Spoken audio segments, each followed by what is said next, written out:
The explosion tore through the night like hell breaking open, and Emma Carter, a 42-year-old civilian nurse with silver-streaked hair and hearing aids in both ears, didn't flinch.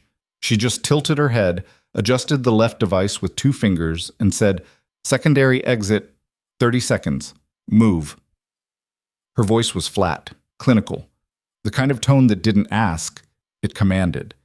And for reasons none of them understood yet, 12 special operations soldiers obeyed her without question.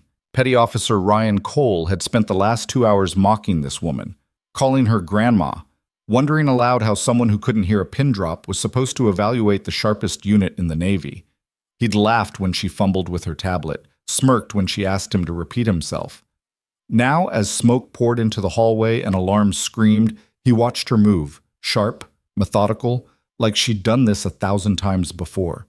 She wasn't panicking. She wasn't asking for help. She was leading. And Ryan Cole had absolutely no idea that the woman he'd been ridiculing for the past 6 hours was the only reason he was still breathing. Before we go any further, if you want to see how this story ends, how every piece of disrespect gets answered, how every lie gets exposed, and how justice lands exactly where it should, stay with me until the final word. Like this video, drop a comment with the city you're watching from so I can see just how far this story travels. Now let's get into it. Emma Carter arrived at Naval Air Station Oceana in Virginia at 0600 on a Tuesday that felt like any other. The sky was gray and low, heavy with the kind of humid weight that made uniforms stick to skin. She carried a worn leather messenger bag, a government-issued tablet, and an expression that gave away nothing. Security waved her through without much interest. Civilian contractor, nurse evaluator, low clearance, not worth a second glance. She didn't correct them. Inside the operations building, she was met by Lieutenant Commander Derek Hayes, a man with a shaved head and the kind of jawline that suggested he'd never smiled in his life. He shook her hand once, firmly, and gestured down a sterile white hallway. "You'll be observing today," he said. "Standard eval. Physical assessments, psych interviews, performance under simulated stress. You've done this before." "I have," Emma said. "Good. They're waiting in the briefing room. I'll introduce you. Then you're on your own." "Understood." Hayes glanced at her hearing aids but didn't comment. Emma was used to that. The look, the hesitation, the unspoken question of whether she was really qualified. She'd learned long ago not to explain herself. People either trusted competence or they didn't. The briefing room was cold, fluorescent, and filled with men who looked like they'd been carved out of granite. 12 of them.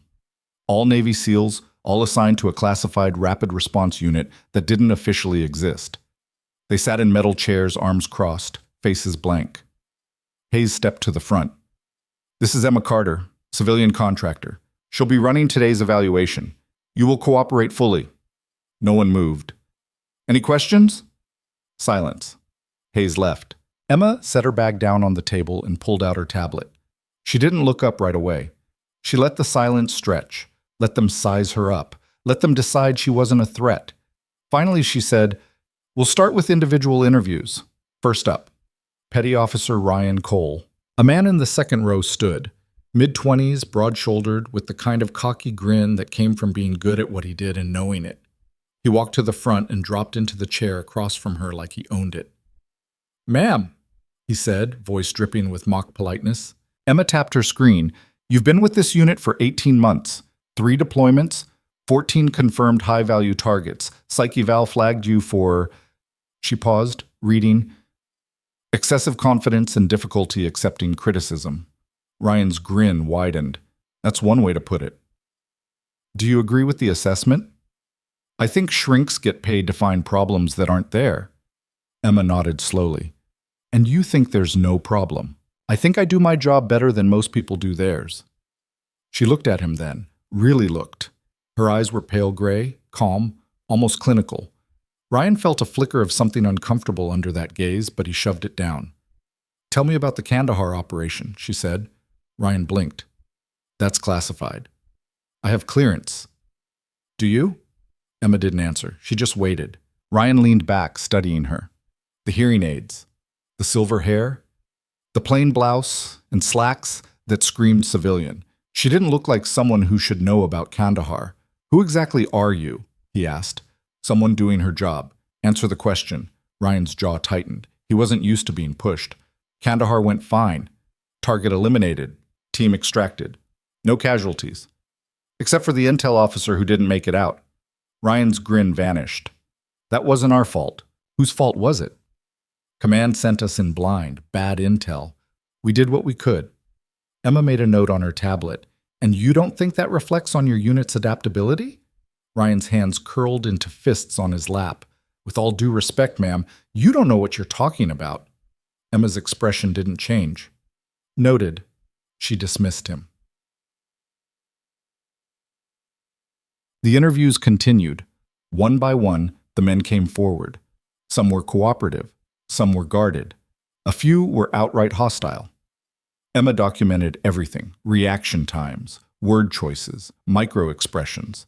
She asked questions that felt random but weren't, questions designed to reveal stress points, loyalty conflicts, hidden resentments.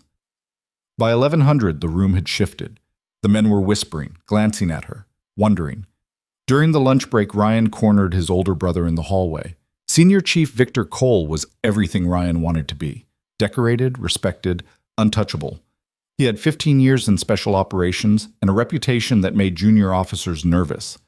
He was also the reason Ryan had gotten into this unit in the first place.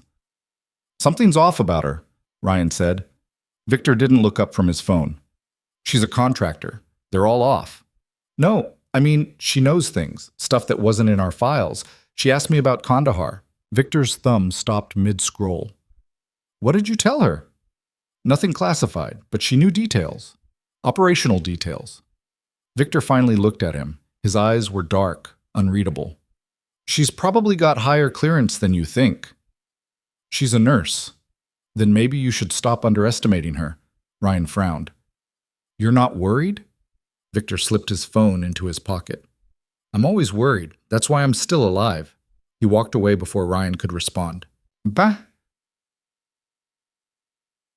The afternoon session was a tactical simulation. The men were split into teams and run through a hostage rescue scenario in a mock urban environment. Plywood walls, fake windows, actors playing civilians and hostiles. Emma observed from a control room watching feeds from helmet cams and ceiling-mounted cameras. She took notes, didn't speak.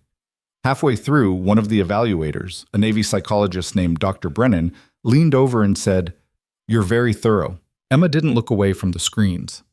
That's the job. Most contractors just check boxes. You're different. Am I? Brennan smiled.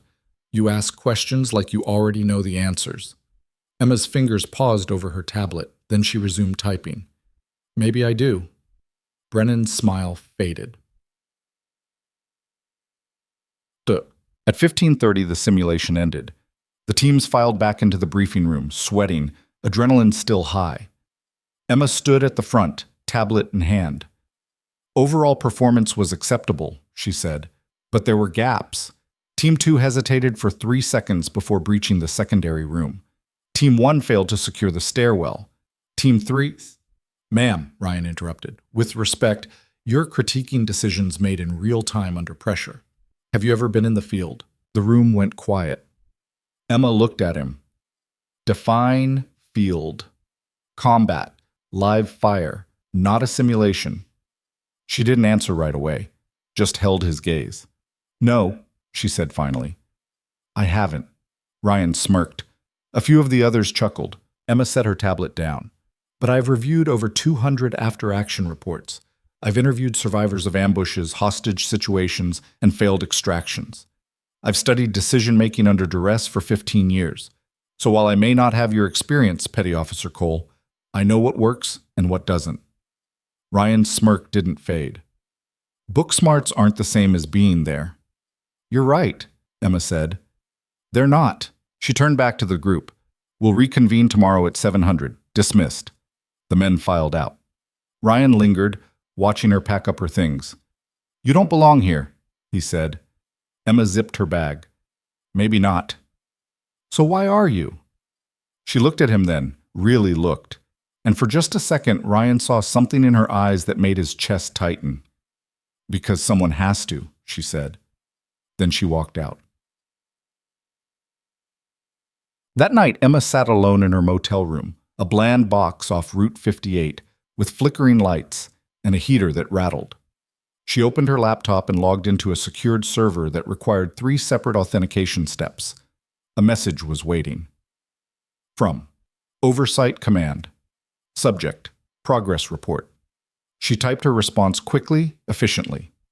Day 1 complete. Target behaviors observed. No concrete evidence yet.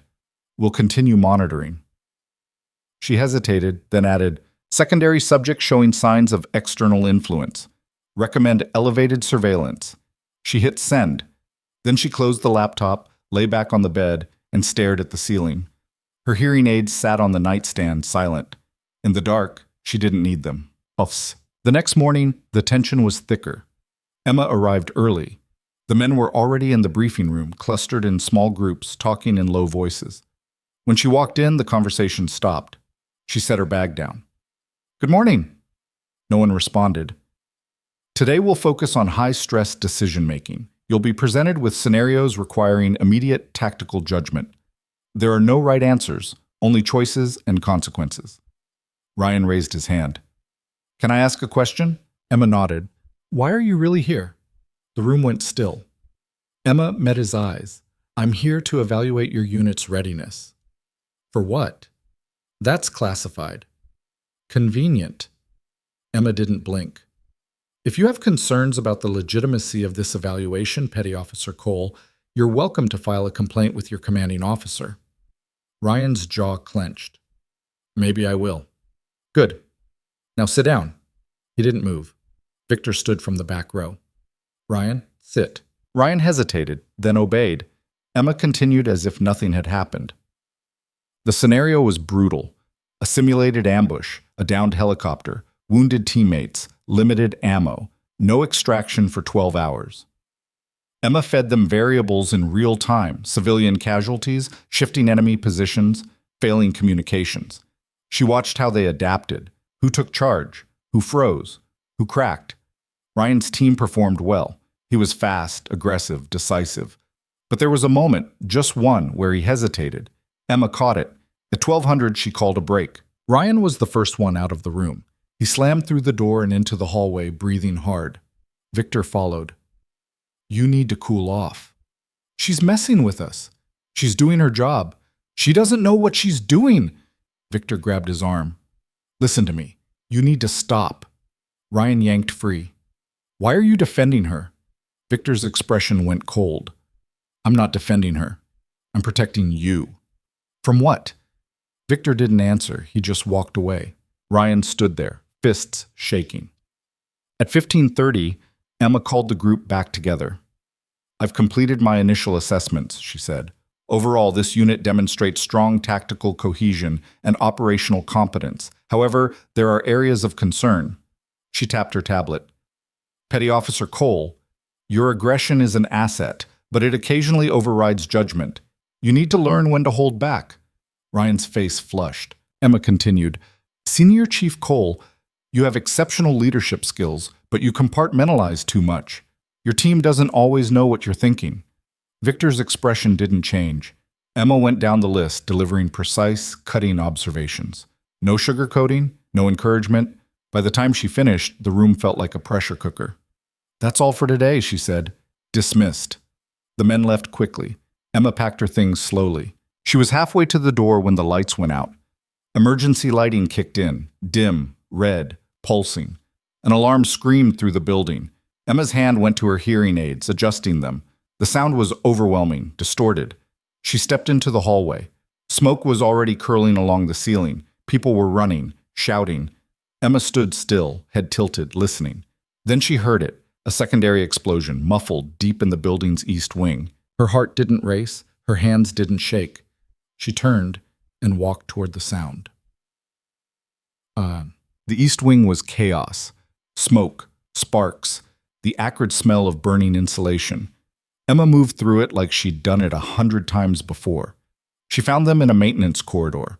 3 junior personnel pinned behind a collapsed support beam, coughing, panicking. Stay low, Emma said. Breathe through your shirts. We can't move it, one of them shouted. Emma crouched, assessed the beam. It was metal, heavy, wedged against a wall. On 3, she said. Lift from the left side. Don't pull. Push. They stared at her. Now, Emma said. They obeyed. The beam shifted. Not much, just enough. Go, Emma said. They scrambled through. Emma followed, calm, methodical. As they reached the main corridor, Ryan appeared through the smoke, helmet on, rifle in hand. He froze when he saw her. What are you... Secondary exit, Emma said. 30 seconds. Move. Ryan didn't question. He just turned and led them out. Outside in the parking lot, the entire unit was assembled. Firefighters were already on scene, paramedics checking vitals. Ryan found Emma sitting on the hood of a Humvee, adjusting her hearing aids. You okay? He asked. I'm fine. You shouldn't have gone in there. Emma looked at him. Neither should you. Ryan frowned. It's my job. And it was mine. You're a nurse. Emma smiled, small, sad. Yeah, I am. She stood and walked away before he could say anything else. That night, Victor Cole sat in his car in an empty parking garage, phone pressed to his ear. She's getting close, he said. The voice on the other end was distorted, anonymous. How close? Too close. Then handle it. I can't, not without raising flags. Then you'd better hope she doesn't find what she's looking for. The line went dead. Victor stared at the phone. Then he started the engine and drove into the night. The next morning, Emma didn't show up for the 700 briefing. Lieutenant Commander Hayes checked his messages. Nothing. At 7:30, 2 men in dark suits arrived. They didn't introduce themselves. They just asked where Emma Carter was. Hayes stared at the 2 men and felt his throat tighten. They wore identical dark suits, no badges visible, no identification offered. The taller one had gray temples and eyes that looked like they'd seen things that didn't make it into official reports. The shorter one kept his hands in his pockets and scanned the room like he was calculating exit points. I don't know where she is, Hayes said. The taller man didn't blink. When did you last see her? Yesterday? Around 1800. She left after the incident. The fire? Yes. And she didn't report in this morning? No. The shorter man pulled out a phone, typed something, then put it away. We'll need access to her workstation, her notes, everything she reviewed. Hayes hesitated. I'll need authorization. The taller man produced a folded document from his jacket and handed it over. Hayes unfolded it, scanned the letterhead, and felt his stomach drop. Department of Defense, Office of Special Investigations, signed by someone 3 pay grades above anyone Hayes had ever met. I'll get you what you need, Hayes said quietly. The men didn't thank him, they just waited. Ryan watched from the hallway, partially hidden behind a door frame. He'd been heading to the briefing room when he'd seen the suits arrive, and instinct told him to stay out of sight. Victor appeared beside him, silent as smoke. Who are they? Ryan whispered. Trouble, Victor said. For who? Victor didn't answer. He just watched the men disappear into Hayes' office, then turned and walked the other way. Ryan followed. They ended up in a storage room that smelled like motor oil and old canvas. Victor shut the door and leaned against it. What's going on? Ryan asked. I don't know. You're lying. Victor's jaw tightened. Drop it. She was asking questions yesterday, specific questions, and now she's gone and DOD shows up? That's not random. Ryan, tell me what you know. Victor's eyes went cold. I know you need to keep your mouth shut and do your job. That's all you need to know. Ryan stepped closer. I'm not a kid anymore. Stop treating me like one. Then stop acting like one. The words hung between them like a drawn blade. Ryan felt something twist in his chest. Anger, confusion, something else he couldn't name. Victor had always been the one person he could count on, the one who had his back, the one who taught him how to survive. Now he was looking at Ryan like he was a liability. What did you do? Ryan asked quietly. Victor's expression didn't change. Nothing you need to worry about. He opened the door and left. Ryan stood there, fists clenched, trying to make sense of what he'd just seen. Across the base, In a motel room that smelled like stale coffee and cleaning chemicals, Emma Carter sat on the edge of the bed with her laptop open. The screen glowed blue in the dim light. She wasn't missing, she was working. The fire hadn't been an accident. She'd known that the moment she'd heard the secondary explosion. Too controlled, too deliberate. Someone had set it, and someone had done it while she was on site. That wasn't coincidence. She pulled up the building's security footage from the day before. Files she'd requisitioned under a clearance level that didn't officially exist. The footage was grainy, black and white, timestamp running in the corner. She fast-forwarded through hours of empty hallways and routine patrols. Then she stopped. 0214 hours. East Wing maintenance corridor. A figure in navy fatigues moved through the frame, carrying something. A duffel bag, cylindrical, heavy. Emma zoomed in. The face was partially obscured by shadow, but the build was familiar. Broad shoulders, confident stride. She ran facial recognition. The match came back in 8 seconds. Senior Chief Victor Cole. Emma sat back, exhaling slowly. She'd suspected. Now she knew. Her phone buzzed. She glanced at the screen. Unknown number. She answered. Carter? The voice on the other end was synthetic, run through a scrambler. You need to abort. I'm close. You're exposed. Pull out now. Not until I have proof. If you stay, you're compromised. If you're compromised, the entire operation collapses. Emma closed her eyes. I know what I'm doing. Do you? Because from where we're sitting, it looks like you're about to get yourself killed. Then you'd better hope I don't. She hung up. For a long moment, she sat in silence, staring at the frozen image of Victor Cole on her screen. Then she pulled up another file, one she'd been avoiding, classified, Operation Nightingale. Her hand hovered over the keyboard. She opened it. The screen filled with text, mission briefs, after-action reports, casualty lists, and at the bottom, a single line in red, Officer in Charge, Major Emma R. Carter. She closed the file. Back at the base, the briefing room was tense. The men sat in silence, waiting. Hayes stood at the front, arms crossed, looking like he hadn't slept. Ms. Carter will not be returning today, he said. The evaluation will continue under my supervision. Where is she? Someone asked. That's not your concern. Is she okay? Hayes hesitated. I don't have that information. Ryan leaned forward. So she just vanished and we're supposed to act like that's normal? I didn't say it was normal. I said it's not your concern. It's our concern if she was investigating us. The room went silent. Hayes's eyes narrowed. What makes you think she was investigating you? Ryan realized he'd said too much. Just a feeling. Well, keep your feelings to yourself and focus on the evaluation. Hayes turned and walked out before anyone could respond. The men exchanged looks. No one spoke. Ryan glanced at Victor, but his brother was staring at the floor, expression unreadable. That afternoon, Emma returned. She walked into the operations building at 1400 hours like nothing had happened. Same bag, same tablet, same neutral expression. Hayes nearly dropped his coffee when he saw her. Ms. Carter, I apologize for the delay, Emma said calmly. Technical issue with my clearance. It's been resolved. There are people looking for you. I know. I spoke with them. Hayes stared at her. Who are you? Emma smiled, small, polite, giving nothing away.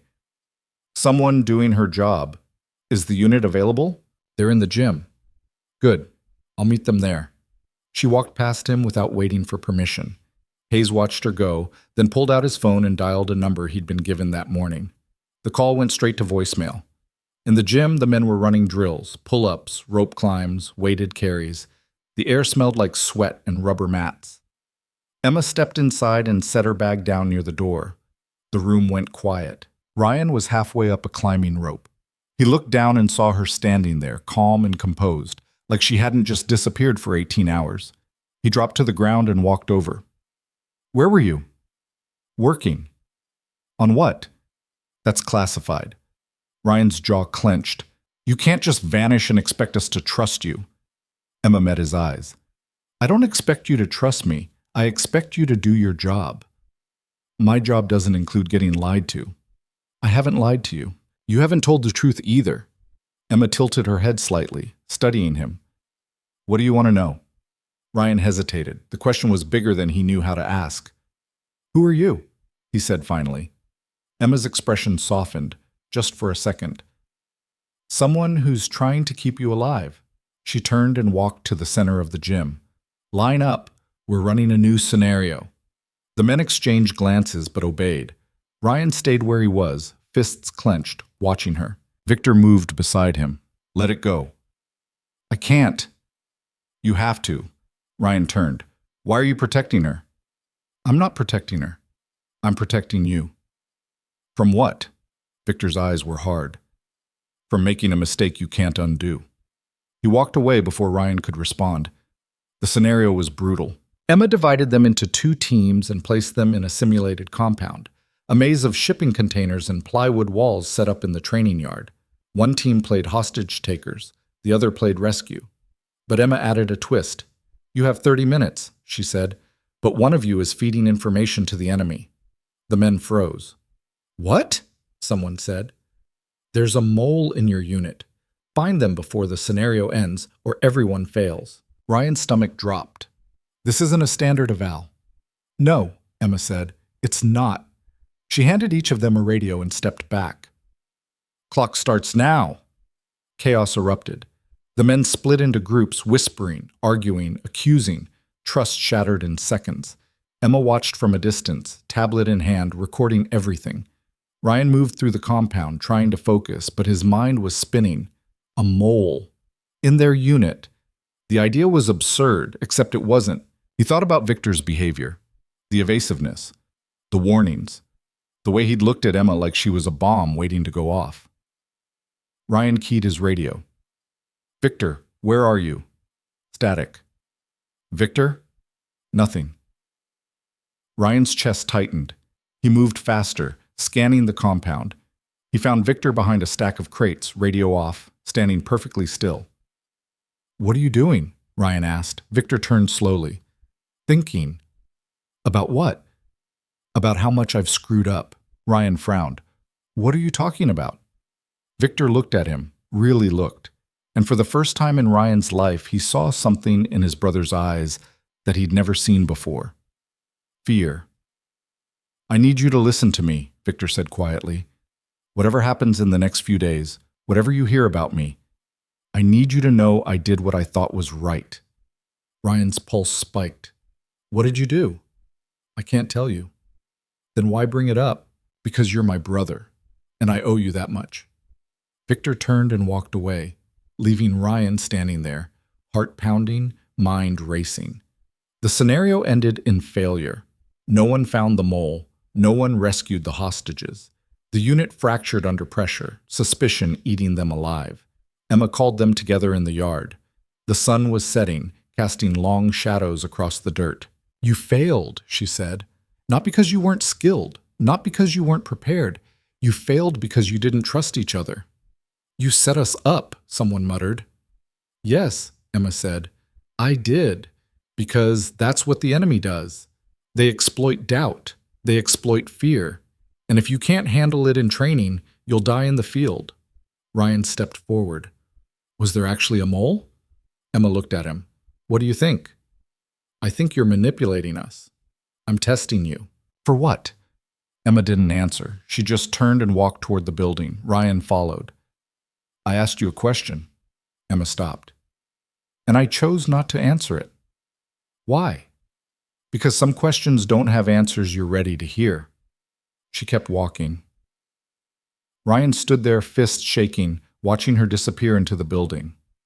That night, Emma sat in her motel room with the lights off, staring at her laptop screen. She'd pulled Victor's service record, everything from enlistment to present day. 15 years of exemplary performance. Commendations. Awards. Not a single blemish, but there were gaps. 3 deployments with missing after-action reports, 2 reassignments with no explanation, a 6-month period where his location was listed as classified. Emma cross-referenced those gaps with known intelligence leaks. 4 matches. Her phone buzzed. Unknown number. She answered. Carter? We have a problem. The scrambled voice was tense now. He knows. Emma's pulse didn't change. How much? Enough to run. We need to move now. I need 48 hours. You don't have 48 hours, you have 12. Maybe less. Emma closed her eyes. I'll make it work. If this goes sideways, it won't. She hung up. For a long moment, she sat in the dark, thinking. Then she opened a new file and began typing. Across town, Victor Cole sat in his apartment, a bottle of whiskey on the table, untouched. His phone rang. He stared at it. Then he answered. It's done, the distorted voice said. Good. You need to disappear. Tonight. Victor looked around the apartment. The pictures on the wall, the medals in a shadow box, the framed photo of him and Ryan at boot camp graduation. I can't, he said. You don't have a choice. I'm not running. Then you're dead. Maybe. The line went silent for a moment. You knew this was coming, the voice said. Yeah, I did. Then why? Victor exhaled slowly. Because someone had to. He hung up. The next morning, Emma arrived at the base at 0600. Hayes was waiting for her in the parking lot, arms crossed, looking like he hadn't slept.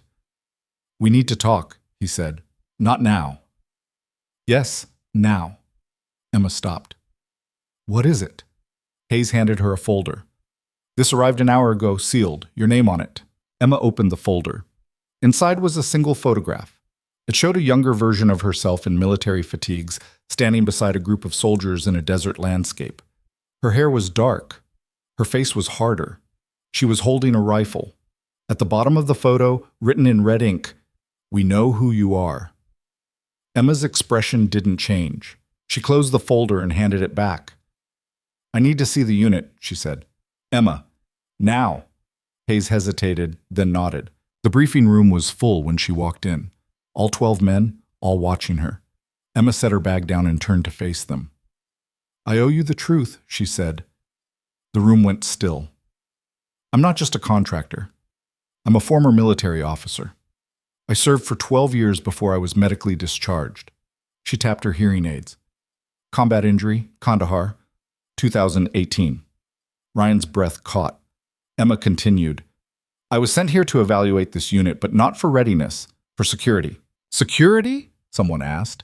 There's a leak. Someone in this unit has been selling classified information to foreign intelligence. The room erupted. That's insane. Who? You're lying. Emma raised her hand. Silence fell.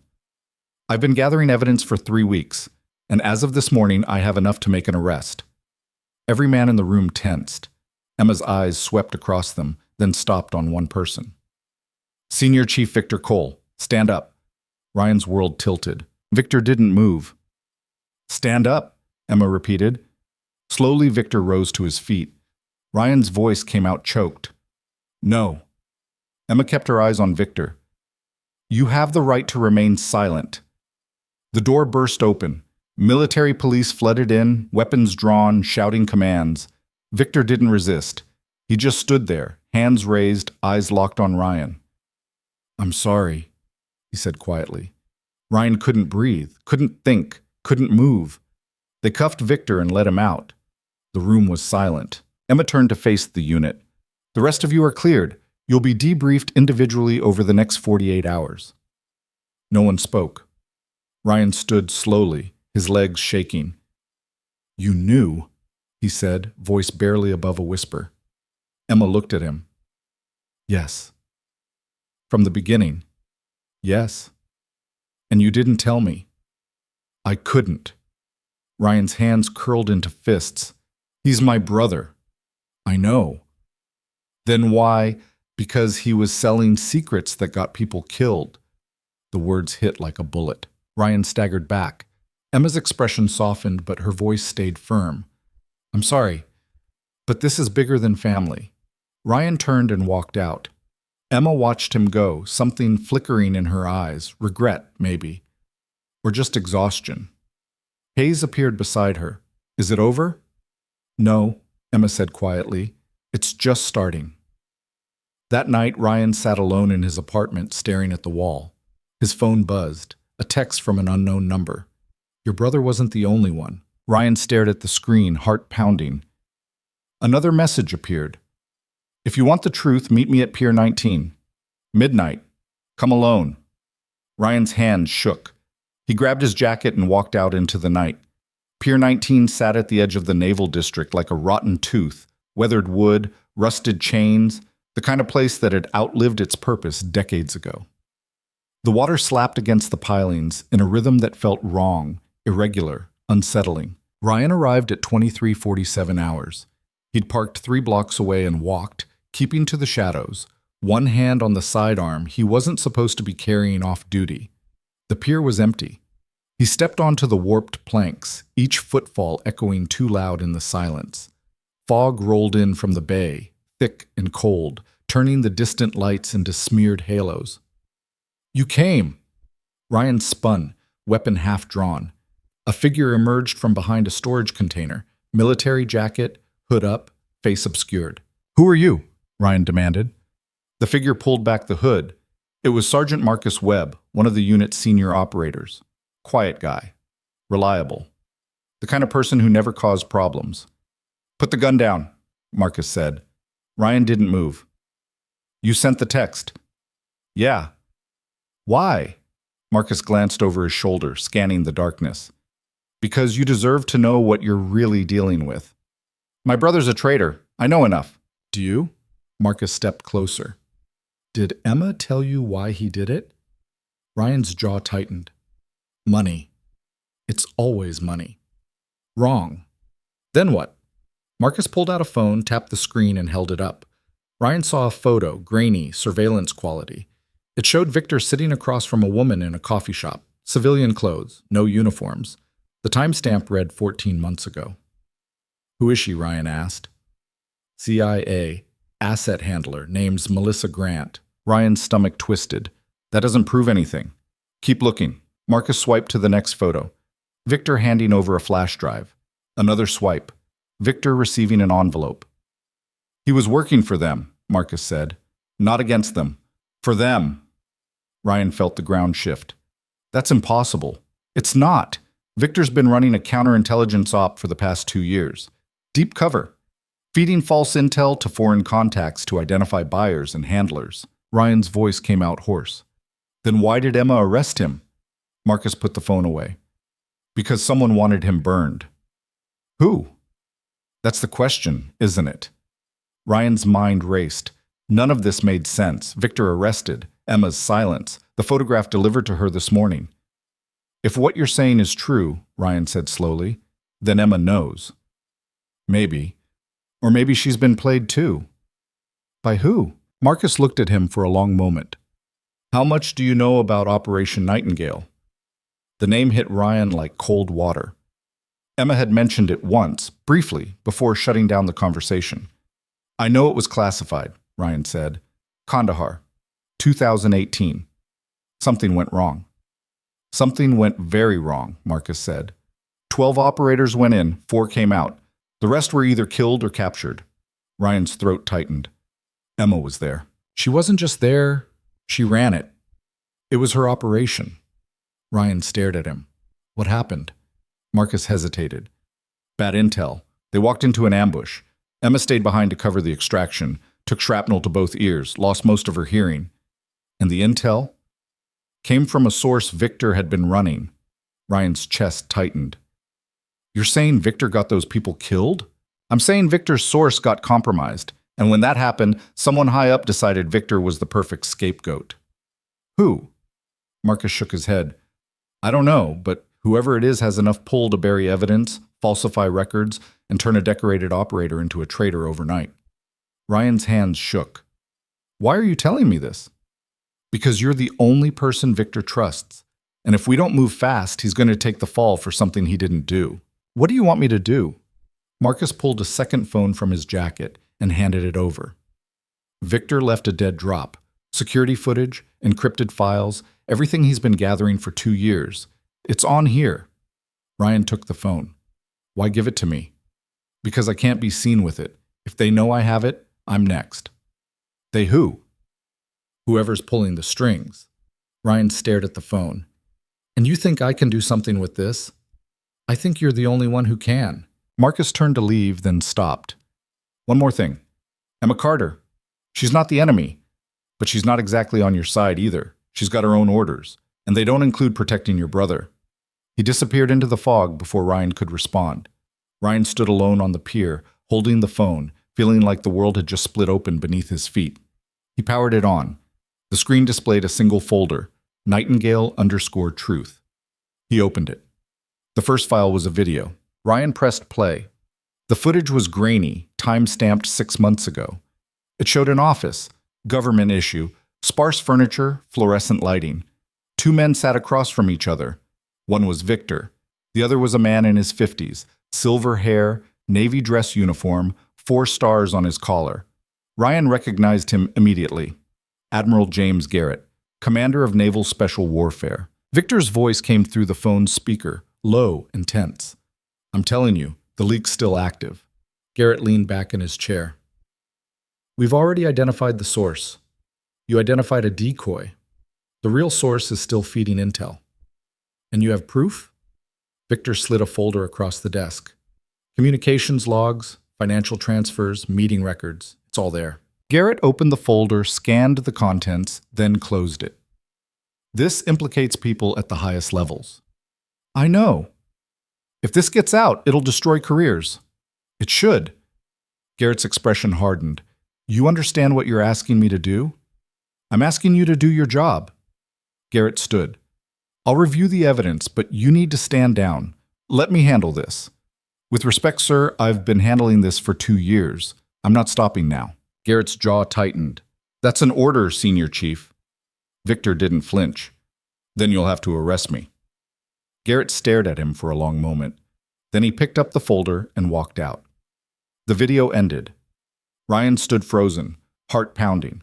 Victor had gone to Garrett. He'd given him everything, and Garrett had done nothing, or worse, he'd done something. Ryan scrolled to the next file. A scanned document, official Navy letterhead. Recommendation for court-martial. Subject, Senior Chief Victor Cole. Charges.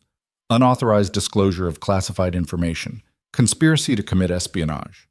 It was signed by Admiral James Garrett, dated 3 days ago. Ryan's hand shook so hard he nearly dropped the phone. Victor hadn't just been set up, he'd been burned by the man he'd trusted to fix everything. Ryan's phone, his real phone, buzzed in his pocket. He pulled it out, a text from Emma. We need to talk. Now. Don't go anywhere alone. Ryan stared at the message. Then he turned off both phones and walked into the night. Emma knew something was wrong the moment Ryan didn't respond. She sat in her motel room, laptop open, tracking his phone's GPS. It had gone dark 2 minutes ago. She cursed under her breath and grabbed her jacket. Her own phone rang. The scrambled voice on the other end didn't waste time. He's got the files. Emma's pulse spiked. How do you know? Webb made contact, Pier 19, 11 minutes ago. Emma closed her eyes. Damn it. You need to contain this. I'm trying.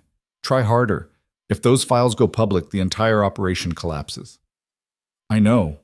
Do you? Because from where I'm sitting, it looks like you've lost control. Emma's voice went cold. I never had control. You made sure of that. Silence. Then, get the files back, whatever it takes. The line went dead. Emma grabbed her keys and headed for the door. Ryan drove through the empty streets, mind racing, trying to piece together what he knew. Victor wasn't a traitor. He was a target. Emma wasn't just an evaluator. She was part of something bigger. And Admiral Garrett, the man everyone respected, the man who'd built his career on integrity, was dirty. Ryan pulled into a 24-hour diner on the outskirts of town and parked under a broken streetlight. He sat in the truck, staring at the phone Marcus had given him. He had evidence, real evidence, enough to blow the whole thing open. But who could he trust with it? Not the chain of command. Garrett controlled that. Not Emma. She had her own agenda. Not anyone in the unit. They'd been compromised from the start. Ryan felt the weight of it pressing down on him, the impossibility of the situation, the futility of trying to fight something this big. Then he thought about Victor sitting in a cell, waiting for a trial that would destroy him. Ryan opened the phone and started copying files to a secure cloud server. If he was going down, he was taking everyone with him. Emma found Ryan's truck in the diner parking lot 40 minutes later. She parked 2 spaces over and walked inside. The diner was empty except for a tired waitress and a cook who looked like he'd stopped caring years ago. Ryan sat in a corner booth, coffee untouched, staring at nothing. Emma slid into the seat across from him. Ryan didn't look up. "How'd you find me?" "I'm good at my job." "That makes one of us." Emma studied him. He looked hollowed out, like someone had scooped everything important from inside and left just the shell. "You talked to Webb," she said. Ryan's eyes flicked up. "Yeah." "What did he tell you?" "The truth. Something you should have done from the start." Emma didn't flinch. "I told you what I could." "You told me my brother was a traitor." "He is." "He's a patsy." Emma's expression didn't change, but something shifted behind her eyes. "What did Webb give you?" Ryan leaned back. "Proof. Video. Documents. Everything Victor collected for 2 years." "Where is it?" "Safe." "Ryan, you knew," Ryan said quietly. "You knew Victor was running an op. You knew he was clean, and you arrested him anyway." Emma's jaw tightened. "It's not that simple." "Then make it simple." She looked at him for a long moment. Then she pulled out her phone, tapped the screen, and slid it across the table. Ryan looked down. It was an email. Encrypted header. Subject line, Operational Directive, Nightingale Closure. The body was short.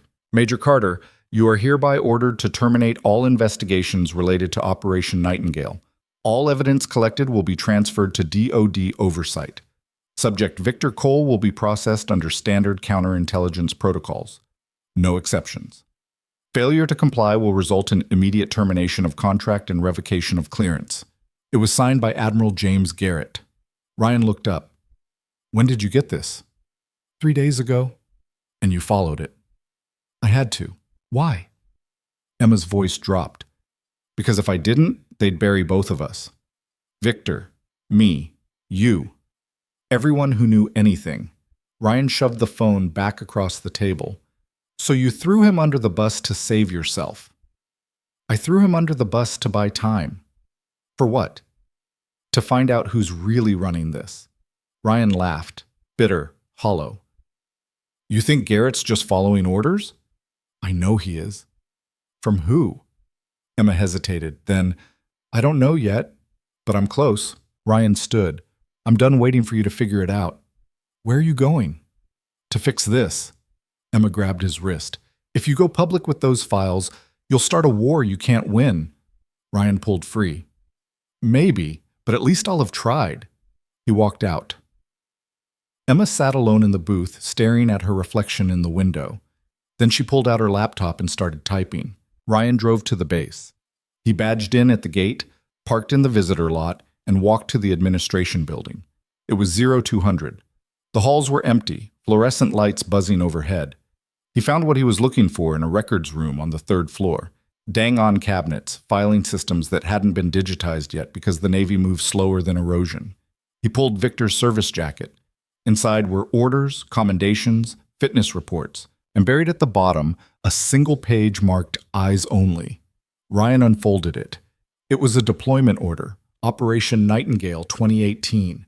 The team roster listed 12 names. Ryan scanned down. His breath stopped.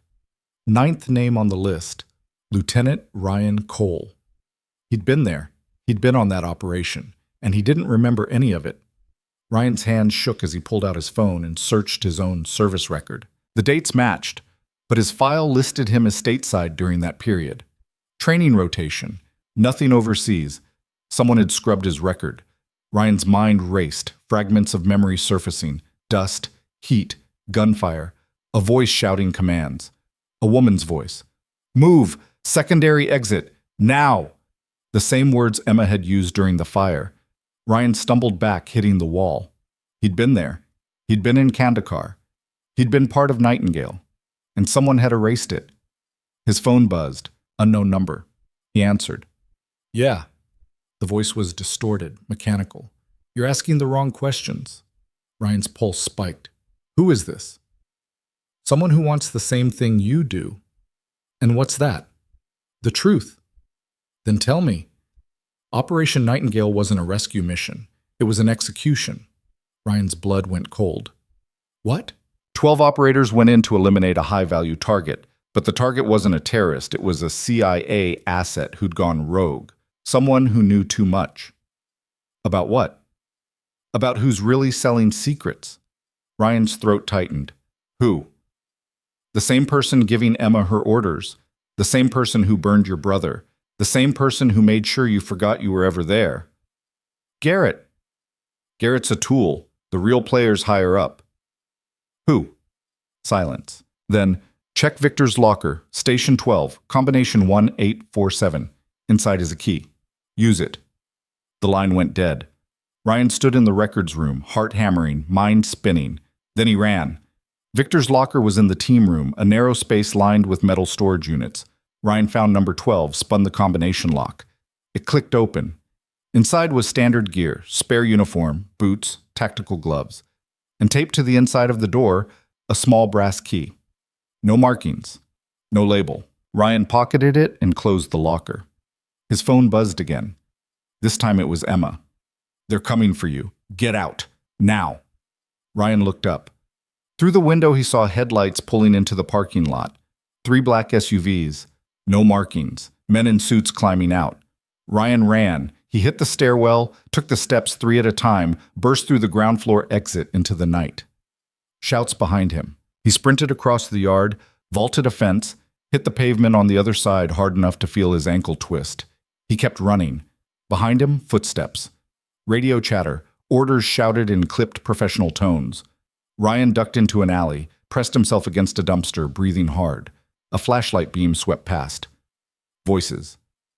He went this way. Check the perimeter. Ryan waited until the voices faded, then moved. He made it to his truck, started the engine, and pulled out without turning on the lights. In his rearview mirror, he saw the suit spreading out, searching. He drove. Emma was waiting for him 2 miles away, parked on a side street in a neighborhood that had gone quiet hours ago. Ryan pulled up beside her and rolled down his window. Get in, Emma said. Why should I trust you? Because I just risked my career to warn you. Ryan hesitated, then killed the engine and climbed into her passenger seat. Emma pulled away from the curb, driving fast but not recklessly. What did you find? She asked. Ryan told her. The files, the video, the email, the key. Emma's knuckles went white on the steering wheel. You were on Nightingale, Ryan said. You were there when I was there. And I don't remember any of it. Emma's jaw tightened. They wiped your memory. How? Drugs, hypnosis, psychological conditioning. The CIA's been doing it for decades. Why me? Because you saw something you weren't supposed to see. What? Emma pulled over, killed the engine, and turned to face him. The target we were sent to eliminate wasn't a terrorist, she said. He was a Navy SEAL, a man named Captain David Harmon. He'd uncovered a trafficking network inside the military, weapons, intelligence, even personnel. He was going to expose it. Ryan's chest tightened, so they killed him. We killed him, on orders. And when you realized what we'd done, you tried to stop it. Ryan felt sick.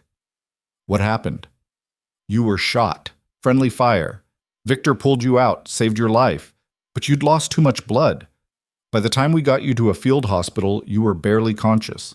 Emma's voice dropped. That's when they decided you were a liability. They brought in a specialist, erased the mission from your memory, rewrote your service record, sent you stateside with a cover story. Ryan stared at her. And you let them. I didn't have a choice. It was that or they'd kill you. So you've been lying to me from the start. I've been trying to keep you alive. Ryan's hand shook. Why tell me now? Because the key you found, it's not just evidence, it's the original file. Everything Harmon collected before he died. Names, dates, bank accounts. Every person involved in the network. Ryan pulled the key from his pocket. Where does it go? A safety deposit box. Location unknown. Victor never told anyone. Then how do we find it? Emma reached into her jacket and pulled out a folded piece of paper. She handed it over. Ryan unfolded it. It was a hand-drawn map. Symbols. Coordinates. A location marked with an X. Where did you get this? Ryan asked. Victor slipped it to me during his arrest. I didn't realize what it was until tonight. Ryan studied the map. This is in D.C. Yeah. We're in Virginia. 4-hour drive. Ryan looked at her. If we do this, there's no going back. I know. They'll kill us. Probably. Ryan folded the map and pocketed it. Let's go. Emma started the engine. They drove through the night, the highway empty and dark, the world shrinking to just the two of them and the truth they carried. At 0600, they reached Washington, D.C. The address led them to a building in Georgetown, old brick, narrow windows, the kind of place that looked like it had been standing since the Revolution. Inside was a bank, small, private, the kind that catered to people who valued discretion over convenience. Emma and Ryan walked in together. A clerk looked up from behind a desk. Can I help you? Emma pulled out a forged ID. Box 217, estate access. The clerk scanned the ID, typed something, then nodded. Follow me. They were led to a vault in the basement, concrete walls, steel door, no windows. The clerk unlocked a small box and set it on the table. Take your time. He left. Ryan inserted the key. The box clicked open. Inside was a single flash drive. Emma picked it up, hand steady. Ryan's phone buzzed. He looked at the screen. A text from Marcus. They found me. Get out. Now. Don't trust. The message cut off. Ryan's pulse spiked. We need to go. Emma pocketed the drive. Agreed. They headed for the exit. The lobby was empty. Too empty. Emma's hand went to her sidearm. The front door opened. Admiral James Garrett stepped inside, flanked by 4 men in tactical gear. He smiled. Hello, Major Carter, he said. I've been looking for you. Emma's hand stayed on her weapon but didn't draw. The 4 men behind Garrett had rifles. Short-barreled, suppressed, professional. The kind of setup that said they weren't here to arrest anyone.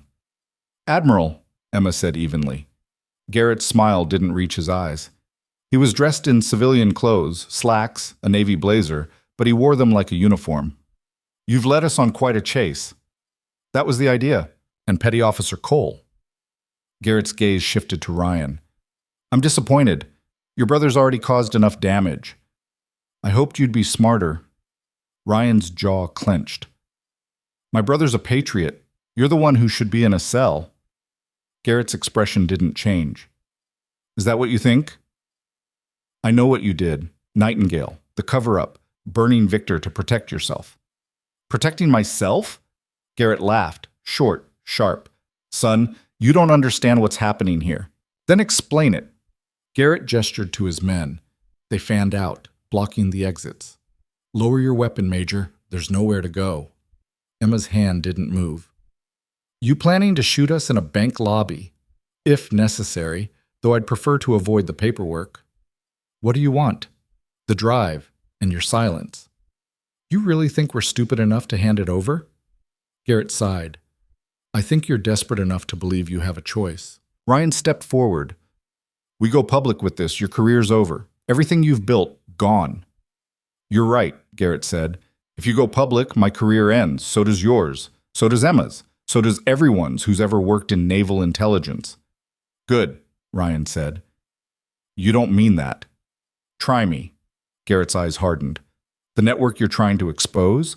It's not some rogue operation. It's institutional, sanctioned, necessary. Emma's voice was ice. Trafficking weapons and intelligence is necessary? When the alternative is losing strategic advantage to enemies who play by no rules at all? Yes. Ryan felt his stomach turn. You're justifying treason. I'm explaining reality. The world isn't clean, Petty Officer. It's not good guys versus bad guys. It's messy, complicated, and sometimes the only way to win is to get your hands dirty. Is that what you told Captain Harmon before you had him killed? Garrett's expression flickered, just for a second. Harmon was an idealist. He didn't understand the bigger picture. He understood you were criminals. He understood half the story. And half a story is more dangerous than no story at all. Emma's finger twitched on her holster. So you executed him. I gave the order, yes. Just like I gave the order to erase Ryan's memory. Just like I gave the order to burn Victor when he got too close. Ryan's voice shook. You admit it. Why wouldn't I? You're not leaving this building alive. The words hung in the air like a death sentence. Emma's hand moved, fast, fluid, but Garrett's men were faster. 4 muzzles trained on her before she cleared leather. "Don't," Garrett said quietly. Emma froze. "Put it on the floor, slowly." Emma hesitated, eyes calculating angles, distances, odds. Then she lowered her weapon and set it on the ground.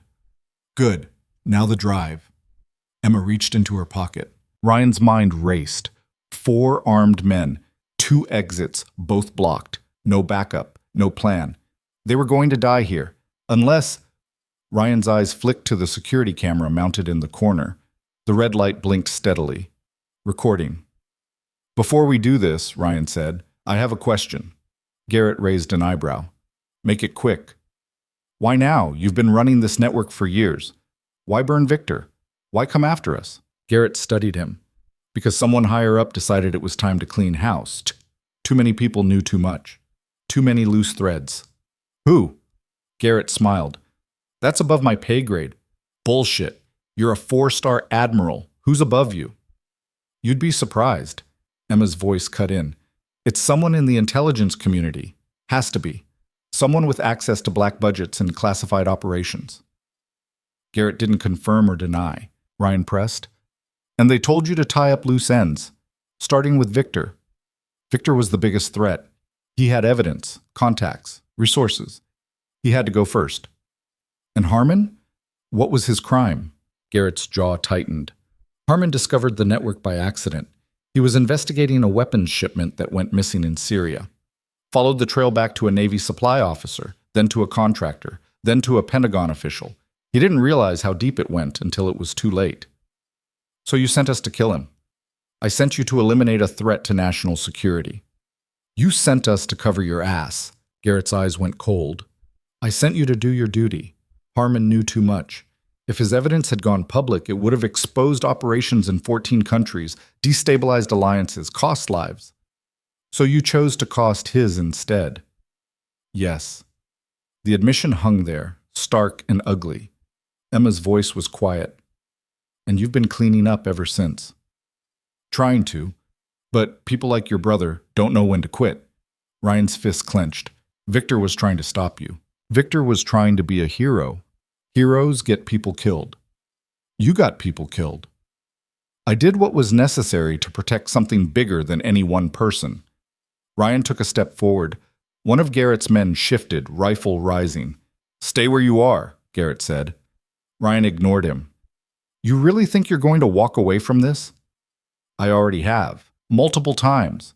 "Not this time." Garrett's smile returned. "You have nothing. No leverage, no backup, no way out." Ryan pulled out his phone. Every weapon in the room locked onto him. "Easy," Garrett said. "Put it down." Ryan held it up so Garrett could see the screen. "You know what this is?" Garrett's eyes narrowed. "It's a live feed," Ryan said. "Everything you just said, it's being streamed to a secure server, encrypted, distributed, already copied to 3 different locations." Garrett's smile vanished. "You're bluffing." "Am I?" Garrett gestured to one of his men. "Check him." The man moved forward, rifle trained on Ryan's chest. Emma shifted her weight, ready to move. The man reached for the phone. Ryan pulled it back. "You take this, the feed cuts, and 30 seconds later, everything we've recorded gets released automatically." The man hesitated, looking to Garrett. Garrett's jaw worked. "How long has it been recording?" "Since I walked in." "Impossible. This building's shielded. No signal." Ryan tapped the screen. "Funny thing about modern tech? You don't need a signal if you've got the right equipment. Webb set me up before he died. Mesh network, peer-to-peer. Doesn't matter if you jam it. The data's already out there." Garrett's face went white. "Webb's dead?" "Your people killed him 2 hours ago, right after he told me where to find the evidence." Garrett's hand went to his own phone. He made a call. "Confirmation on Webb?" A pause. Garrett's expression darkened. "Understood." He hung up. "You're lying," he said. "Webb's alive. In custody. We picked him up at 0300. Ryan's stomach dropped. Garrett saw it. "You didn't know." Ryan's mind raced. The text, the cut-off message. It had been a setup, bait to flush him out. But the recording. Garrett stepped closer. Even if you're recording this, so what? No court will admit it. No prosecutor will touch it. You're holding a grenade with no pin. Maybe, Ryan said, but you can't risk it. Because if even one journalist gets hold of this, your career's over. Your network's over. You're over. Garrett's eyes flickered. So here's what's going to happen, Ryan continued. You're going to let us walk out of here, and we're going to disappear. You don't come after us. You don't touch Victor. You pretend we never existed. And in exchange, we sit on the evidence, keep it locked down, unless you give us a reason not to. Garrett studied him for a long moment. Then he laughed. It wasn't a happy sound. You really think that's how this works? Garrett said. You think I'm afraid of exposure? Kid, I've survived 3 congressional investigations, 2 inspector general audits, and a Senate hearing. You think a recording scares me? It should. It doesn't. Because here's what you don't understand. The people I work for, they own the system. They own the investigators. They own the judges. You release that recording, and it'll be discredited within 48 hours. Deepfake, fabricated, inadmissible. Ryan's hands shook. People will believe it. Some will, most won't. And even if they do, nothing will change. Because the network's too big, too entrenched. You cut off one head, 3 more grow back. Emma's voice was quiet. So you're just going to kill us? Garrett met her eyes. I'm going to do what I always do, whatever it takes. He nodded to his men. They raised their rifles. Emma moved. She didn't draw a weapon. There was no time. She dove sideways, crashing into Ryan, taking them both to the floor as gunfire erupted. Suppressed rounds punched through the air where they'd been standing, shattering the bank's front window. Ryan rolled, scrambling for cover behind a marble pillar. Emma was already moving, grabbing her weapon from the floor, returning fire.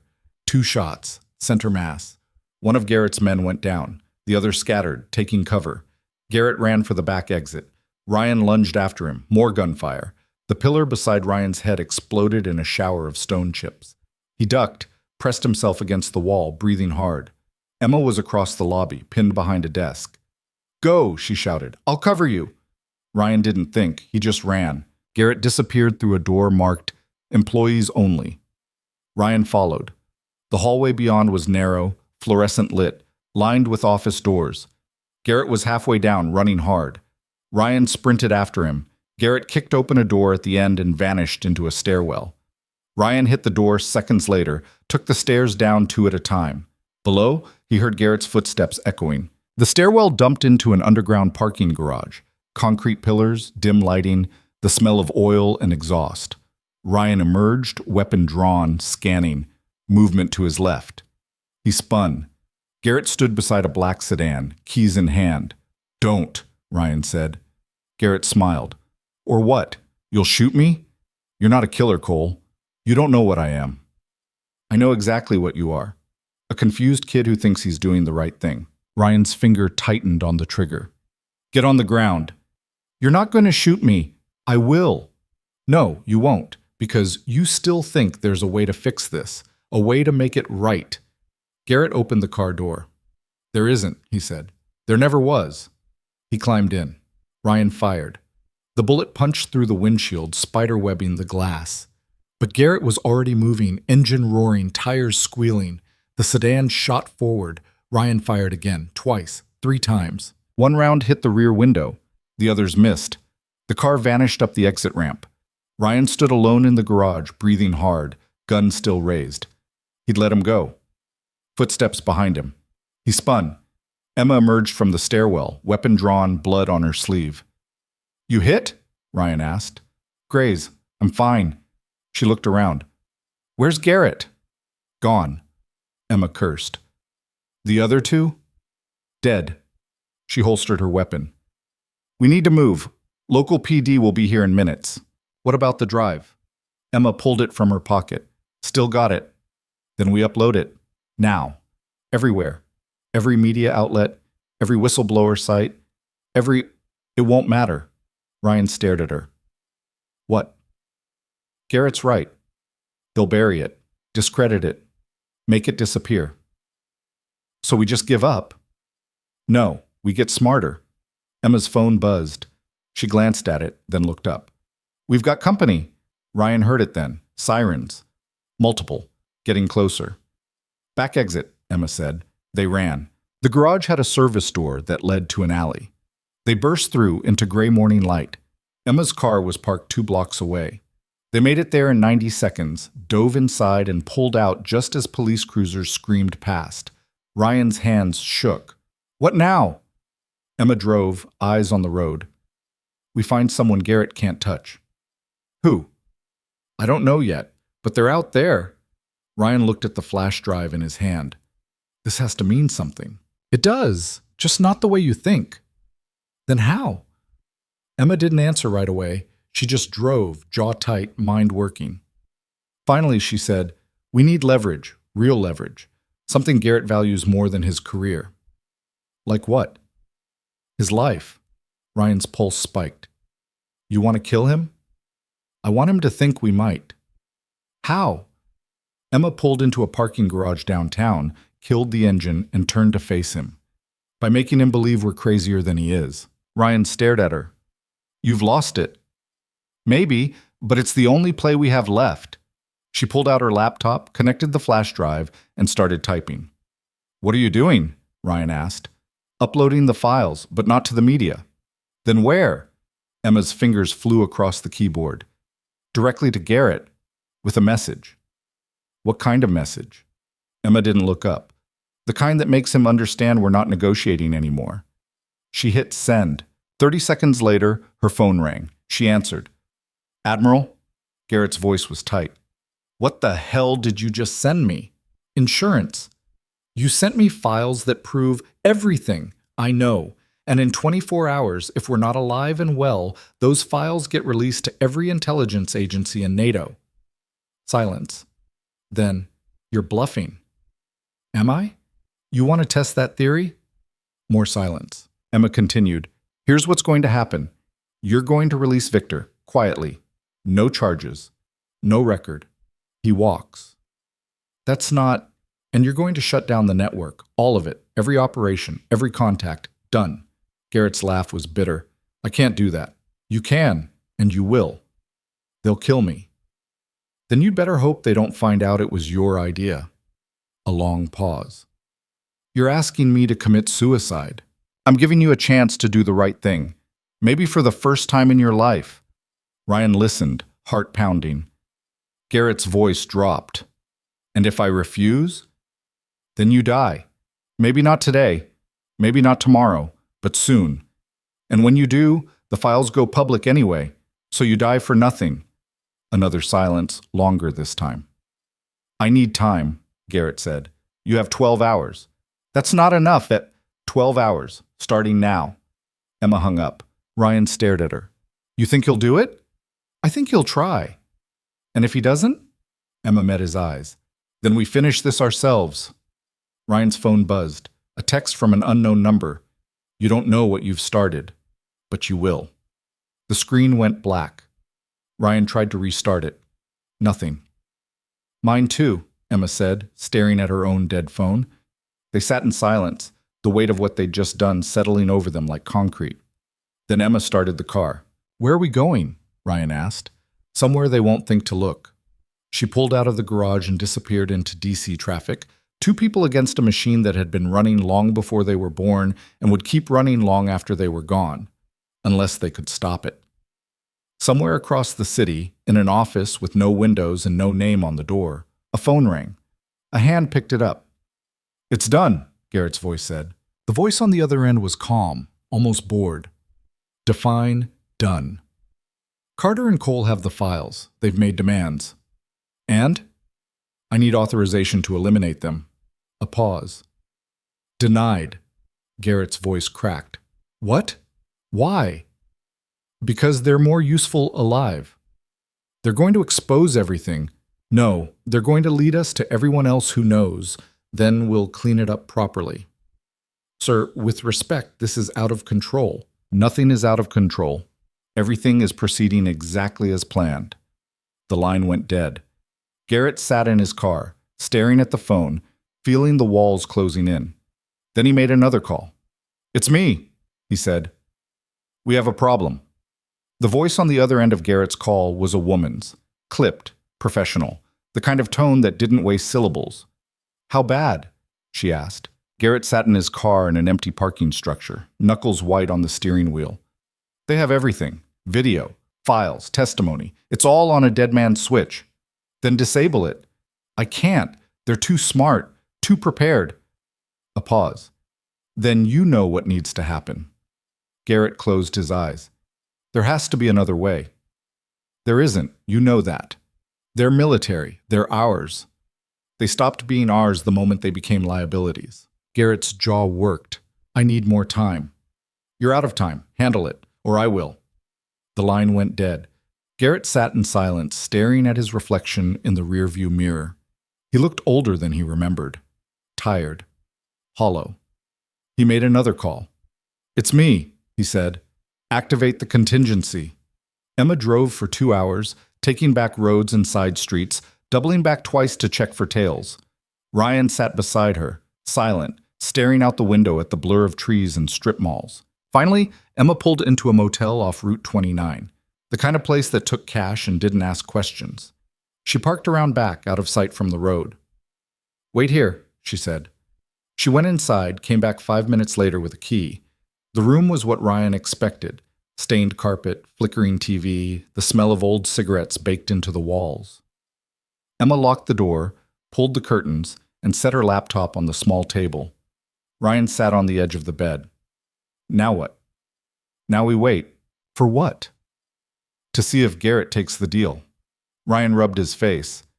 And if he doesn't? Emma didn't answer. She just opened the laptop and started typing. Ryan watched her for a moment. Who are you really? Emma's fingers paused. What? You're not just a nurse. You're not just a former officer. You're something else. Emma looked at him. Does it matter? Yeah, it does. She closed the laptop. I was recruited out of the military by a task force that doesn't officially exist. We hunt corruption inside the intelligence community. Moles, traitors, people who think they're untouchable. Like Garrett. Like Garrett. Ryan leaned back. So this whole thing, the evaluation, the unit, all of it, it was a setup. From the start. And Victor? Emma's expression softened. Victor stumbled onto the network 2 years ago, started his own investigation. When my people found out, we brought him in, made him an asset. Did he know about you? Not at first, but eventually, yes. Ryan's chest tightened. So he was working for you. He was working with us. There's a difference. And you let Garrett arrest him anyway. Emma's voice hardened. I didn't have a choice. If I'd intervened, it would have blown my cover and collapsed the entire operation. So you sacrificed him. I delayed his execution. There's a difference. Ryan stood, pacing. You keep saying that, like it makes it okay. It doesn't, but it kept him alive long enough for us to finish this. Finish what? Garrett's still out there. The network's still running. Nothing's changed. Emma opened the laptop again. Not yet. But it will. She pulled up a file. A list of names, dozens of them. Military, civilian, government officials, contractors. This is everyone connected to the network, Emma said. Every person who knew, every person who profited, every person who turned a blind eye. Ryan scanned the list. He recognized some of the names. Admirals, senators, CEOs. How do we use this? He asked. We don't, not yet. Then why show me? Emma met his eyes. Because you need to understand what we're up against. These aren't just criminals. They're the system. And the system protects its own. Ryan sank back onto the bed. So we can't win. I didn't say that. Then what are you saying? Emma closed the laptop. I'm saying we have to be smarter than they are. Her phone, new one, burner, buzzed on the table. She picked it up, read the message, and her expression went hard. What? Ryan asked. Victor's being moved. Where? Doesn't say. Just that the transfer happens in 6 hours. Ryan stood. We have to stop it. We can't, not without getting ourselves killed. Then what do we do? Emma's eyes narrowed. We make Garrett think we're going to. She started typing on the laptop, fingers flying across the keys. What are you doing? Ryan asked. Sending him a message. What kind of message? Emma hit send, then turned the screen so Ryan could see. It was a photo. Grainy, low resolution, but clear enough. It showed Garrett's house, his car in the driveway, lights on inside, and beneath the photo, a single line of text. "We know where you sleep." Ryan's stomach twisted. "You're threatening his family?" "I'm threatening him. There's a difference." "Is there?" Emma's jaw tightened. "They're not home. I checked, but he doesn't know that." "This is insane. This is war." Ryan stared at her. "When did you become this person?" Emma looked away. "The same day I lost 8 people under my command because someone decided intel was worth more than lives." Her phone buzzed again. She glanced at it. "He's calling." Emma answered, put it on speaker. Garrett's voice came through, shaking with rage. "You go near my family. Your family's safe, Admiral, for now. I swear to God, you'll what? Kill us? You're already planning to do that." Silence. Emma continued. "Victor gets released. Tonight. Or we escalate." "You're bluffing." "Am I?" More silence. Then Garrett's voice, quieter now. "You don't understand what you're doing." "I understand perfectly. You've been running a criminal enterprise for years. You've killed to protect it, and now it's ending." "It's not that simple." "It is. The people I answer to, they won't let this go." "Then maybe you should have thought of that before you became their errand boy." Garrett's breath hitched. "What do you want?" "I told you, Victor, released. Tonight." "And then?" "And then you shut down the network, all of it." "I can't." "You can. You will. Or everyone you care about learns exactly what kind of man you really are." A long pause. 6 hours, Garrett said. "That's all I can give you." "That's all we need." Emma hung up. Ryan stared at her. "You think he'll do it?" "I think he's out of options." "And if he's not?" Emma didn't answer. 4 hours later, Emma's phone buzzed again. She read the message, then looked at Ryan. "Victor's being released." Ryan exhaled. "Where?" "Fort Meade, Naval Brig. We need to move." They grabbed their things and headed for the door. Emma's hand was on the knob when she froze. "What?" Ryan asked. Emma held up a hand, listening. Outside, the sound of car doors closing, multiple, quiet. Emma moved to the window, pulled the curtain back an inch. 3 black SUVs in the parking lot. Men in tactical gear spreading out. "We're burned," Emma said. Ryan's pulse spiked. "How?" "Doesn't matter. Back door. Now." They ran. The back door led to a narrow alley choked with dumpsters and broken pallets. Emma went first, weapon drawn, scanning, clear. They moved fast, staying low. Behind them, the sound of the motel room door being kicked in. Shouting. Orders. Emma and Ryan hit the street, flagged down a passing taxi, and dove inside. "Drive," Emma said, shoving cash at the driver. The cabbie didn't argue. He pulled out, tires squealing. Ryan looked back. Men pouring out of the motel, searching. "They're tracking us," he said. Emma pulled out her phone, yanked the battery, tossed it out the window. "Do the same," she said. Ryan obeyed. "Where to?" the driver asked. Emma gave him an address 2 towns over, somewhere public, crowded. They rode in silence, watching the streets blur past. 20 minutes later, they got out at a shopping mall. Emma paid the driver double and told him to forget he'd seen them. Inside, the mall was packed. Families, teenagers, couples wandering through stores. Emma led Ryan to a food court, found a corner table with a view of all the exits. "We're running out of moves," Ryan said. Emma pulled out a tablet she'd stashed in her bag. No SIM card, just local Wi-Fi. She connected to the mall's network and logged into an encrypted server. "What are you doing?" Ryan asked. "Checking the transfer status." She pulled up a live feed, security camera footage from Fort Meade. Ryan leaned in. "How do you have access to that?" "Old back door, Pentagon IT's sloppy." The feed showed a holding area. Victor sat on a metal bench, hands cuffed, head down. 2 guards stood nearby. Emma checked the timestamp. "Transfer's in 90 minutes. Can we intercept?" "Not without starting a firefight." "Then what?" Emma zoomed out, scanning the facility layout. "There's a protocol. Any prisoner transfer requires authorization from 2 separate commanding officers." So? "So if one of those authorizations gets revoked, the transfer stops." Ryan frowned. "How do we revoke it?" Emma's fingers flew across the screen. By making the system think it already happened.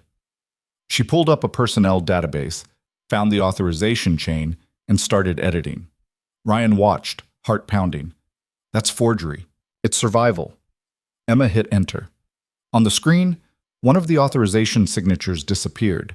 60 seconds later, the guards' radios crackled. They exchanged looks, then made a call. Victor was led back to his cell. Emma closed the tablet. Transfers canceled, Ryan exhaled. For how long?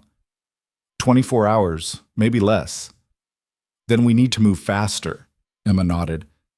We need leverage, real leverage. Like what?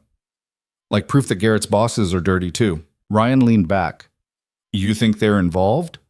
I know they are. The network's too big for one person to run. Garrett's a middleman. Then who's at the top? Emma's expression darkened.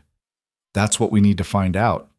She pulled up the flash drive's contents on the tablet, scrolled through files, bank records, communications logs, meeting transcripts. Then she stopped. There, she said, pointing. Ryan looked. A series of encrypted emails. Sender listed as Oversight 1. Emma opened one.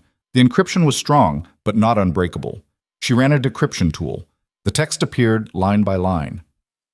Subject, Kandahar Cleanup Oversight. 1. Harmon's been neutralized. Asset disposal confirmed. Garrett. Understood.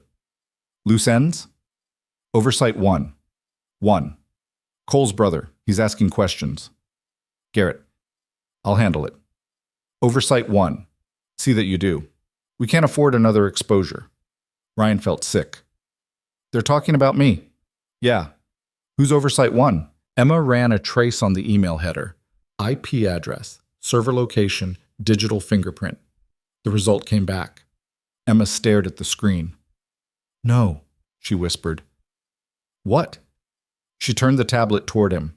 The trace led to a secure server inside the Pentagon, specifically to the office of the Deputy Secretary of Defense. The name attached, Dr. Patricia Caldwell. Ryan's blood went cold.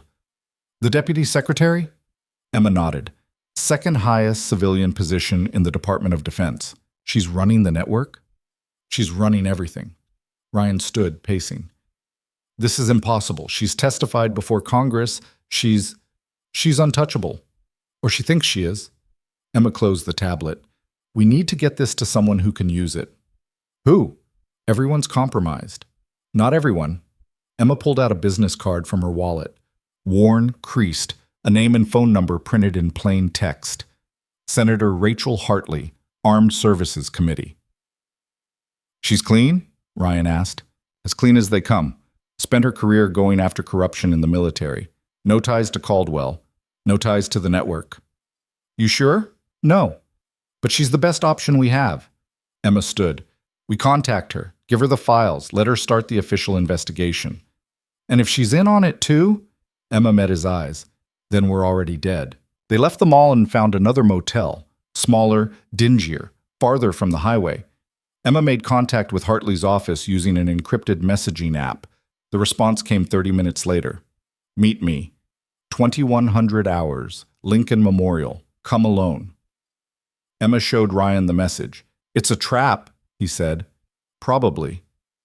So we don't go. We have to. Ryan grabbed her arm. They'll kill you. Maybe. But if we don't try, Victor dies for sure. And so does everyone else who got close to the truth. Ryan's grip tightened. Then I'm coming with you. No. I'm not asking. Emma pulled free. If something happens to me, someone needs to finish this. Nothing's going to happen. You don't know that. Ryan's voice dropped. Then let me help. Emma studied him for a long moment, then she nodded. Fine. But you stay back. Out of sight. If things go sideways, you run. Like hell. Ryan, I'm done running. Emma sighed, but you're going to get yourself killed. Better than living like a coward. Emma almost smiled. Victor said the same thing once. What did you tell him? That bravery without strategy is just suicide. And he ignored me too. They arrived at the Lincoln Memorial at 20:45 hours. The monument was lit up against the night sky. Tourists and locals scattered across the steps. Emma and Ryan split up. Emma approached from the front. Ryan circled around, staying in the shadows, eyes scanning for threats. Senator Hartley stood near the statue, hands in the pockets of a long coat. Mid-50s, silver hair pulled back, the kind of face that had seen too many closed-door meetings. Emma approached slowly. "Senator?" Hartley turned. "Major Carter. You know who I am. I know what you've been doing, and I know you're in over your head." Emma stopped a few feet away. "Then help me. I'm trying, but you need to understand what you're asking for isn't simple. I'm asking for justice. You're asking me to go to war with the second most powerful person in the defense establishment." "Yes." Hartley's expression hardened. "Do you have proof?" Emma pulled out the flash drive. "Everything. Names, transactions, communications. It's all here." Hartley reached for it. Emma pulled back. "First, I need a guarantee. Victor Cole gets released. Full immunity, clean record." "I can't promise that." "Then we're done here." Hartley's eyes narrowed. "You're in no position to negotiate." "I'm in the only position that matters. I have the evidence. You want it? Those are my terms." Hartley studied her. "You really think you can win this?" "I think I can make them bleed." A long silence. Then Hartley nodded. "Fine. Cole gets immunity. But you need to testify. Publicly." "Done." Emma handed over the drive. Hartley pocketed it. "I'll have my people analyze this tonight. If it's what you say it is, we move tomorrow." "How?" "Emergency session, Armed Services Committee. I'll subpoena Caldwell directly." Emma's pulse quickened. "She'll run." "Not if we move fast enough." Hartley turned to leave. Emma grabbed her arm. "One more thing. How did you know I'd contact you?" Hartley smiled, small, grim. "Because I've been waiting for someone like you for years." She walked away, disappearing into the crowd. Ryan appeared beside Emma. "You trust her?" "No, but we're out of options." They left the memorial and headed back to the motel. Halfway there, Emma's burner phone buzzed. Unknown number. She answered. "Yeah." The voice was distorted, filtered through a scrambler. "You made a mistake." Emma's chest tightened. "Who is this?"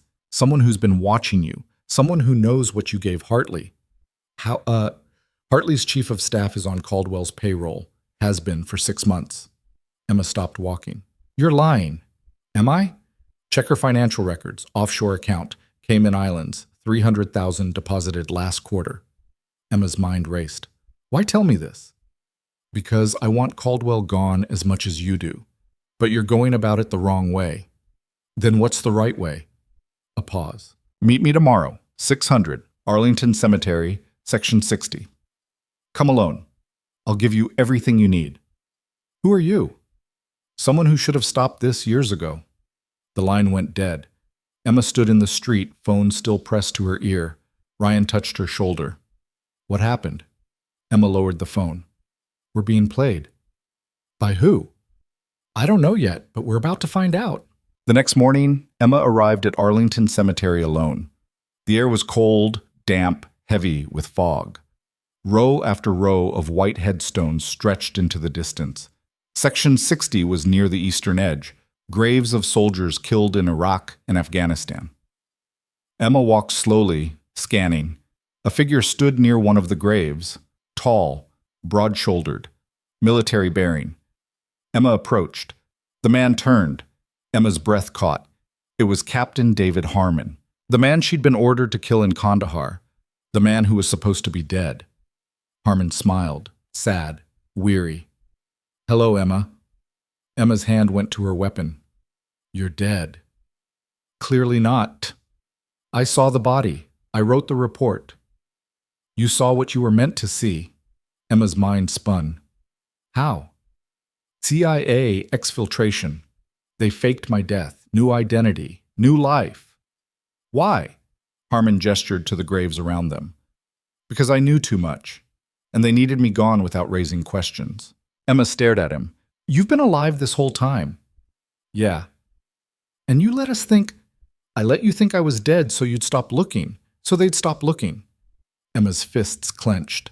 Victor's sitting in a cell because of you. Victor's sitting in a cell because he tried to finish what I started. Then help him. I am. That's why you're here. Harmon pulled a folder from his coat and handed it over. Emma opened it. Inside were documents, official memos, signed orders, all bearing Patricia Caldwell's signature. Orders to eliminate Harmon, orders to cover up the network, orders to silence anyone who got close. This is admissible? Emma asked. In a military tribunal? Yes. Emma looked up. Why give this to me? Because you're the only person I trust to use it. Why not go public yourself? Harmon's expression darkened. Because I'm still a ghost. The moment I surface, they'll kill me for real. And you think they won't kill me? They'll try, but you're harder to disappear. Emma closed the folder. What do you want in return? Nothing. Just finish it. That's it? Harmon met her eyes. I've been hiding for 7 years. I'm tired. End this, and maybe I can finally stop running. Emma nodded. I'll try. Don't try. Do it. Harmon turned and walked away, disappearing into the fog. Emma stood alone among the graves, holding the folder, feeling the weight of history pressing down on her. Then she pulled out her phone and made a call. Hartley? It's me. We need to talk. Senator Hartley answered on the second ring. Her voice was sharp, alert despite the early hour. What is it? Emma stood in the middle of Arlington Cemetery, surrounded by the dead, holding evidence that could bring down one of the most powerful people in Washington. We need to meet, now. I'm reviewing the files you gave me. It'll take time. Your chief of staff is compromised. Silence. What did you say? Emma's grip tightened on the folder. Your chief of staff, Marcus Brighton. He's on Caldwell's payroll, has been for months. That's impossible. Offshore account, Cayman Islands. 300,000 in the last quarter alone. Hartley's breath hitched. How do you know this? Because someone who wants Caldwell gone as badly as we do just handed me proof. A long pause. Emma could almost hear the wheels turning in Hartley's head, calculating, assessing, deciding who to trust. Where are you? Hartley asked finally. Arlington, Section 60. Stay there. I'm 20 minutes out. Hartley arrived in 18. She pulled up in a dark sedan, no driver, no security detail. She walked across the grass in low heels and a pantsuit that looked like it had been slept in. Emma handed her the folder without preamble. Hartley flipped it open, scanned the first page, then the second. Her face went pale. Where did you get this? Does it matter? Yes. If I'm going to use this, I need to know it's legitimate. Emma met her eyes. David Harmon gave it to me. Hartley's head snapped up. Harmon's dead. He's alive. Has been for 7 years. CIA faked his death to protect him. Hartley stared at her like she'd just sprouted a second head. You're telling me the man Caldwell supposedly had killed is alive and handing you evidence? That's exactly what I'm telling you. Hartley closed the folder, jaw working. This changes everything. How? Because if Harmon's alive, he can testify, in person, under oath. That's not just evidence, that's a smoking gun pointed directly at Caldwell's head. Emma's pulse quickened. He won't surface. Says the moment he does, they'll kill him. Then we bring him in under protection. Witness security, full detail. He doesn't trust the system. He doesn't have to. He just has to trust me. Emma studied Hartley's face, the determination there, the anger simmering beneath the surface. Why are you doing this? Because I've spent 10 years watching people like Caldwell operate above the law. I'm tired of it, and I'm tired of good people dying because they tried to do the right thing. Hartley pulled out her phone. I'm calling an emergency session, Armed Services Committee, tomorrow morning, 0900. I'll subpoena Caldwell, Garrett, and anyone else connected to this network. They'll fight it. Let them. The evidence is ironclad, and once it's public, they can't bury it. Emma nodded slowly. What about Victor? I'll have the release order signed within the hour. He'll be out by tonight. Relief flooded Emma's chest. Thank you. Hartley's expression softened. Don't thank me yet. This is just the beginning.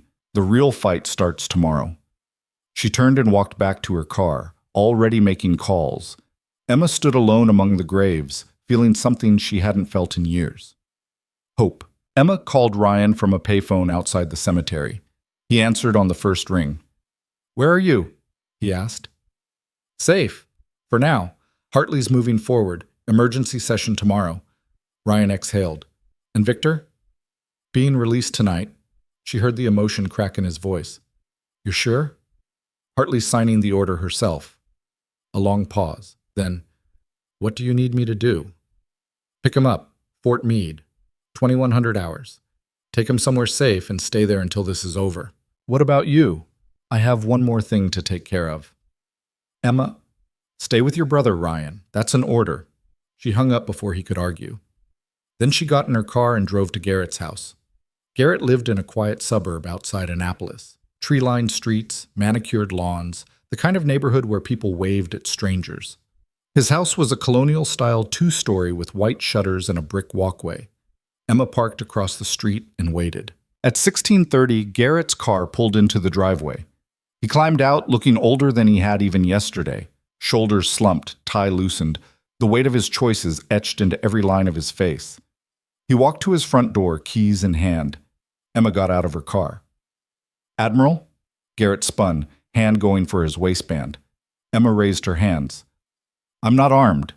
Garrett's hand stayed where it was. "What do you want?" "To give you a chance."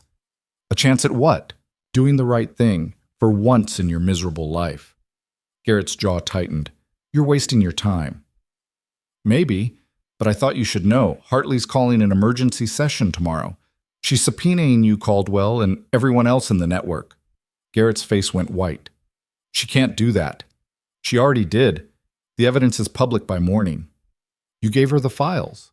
"I gave her everything. Video, documents, testimony." "It's over, Admiral." Garrett staggered back against his car.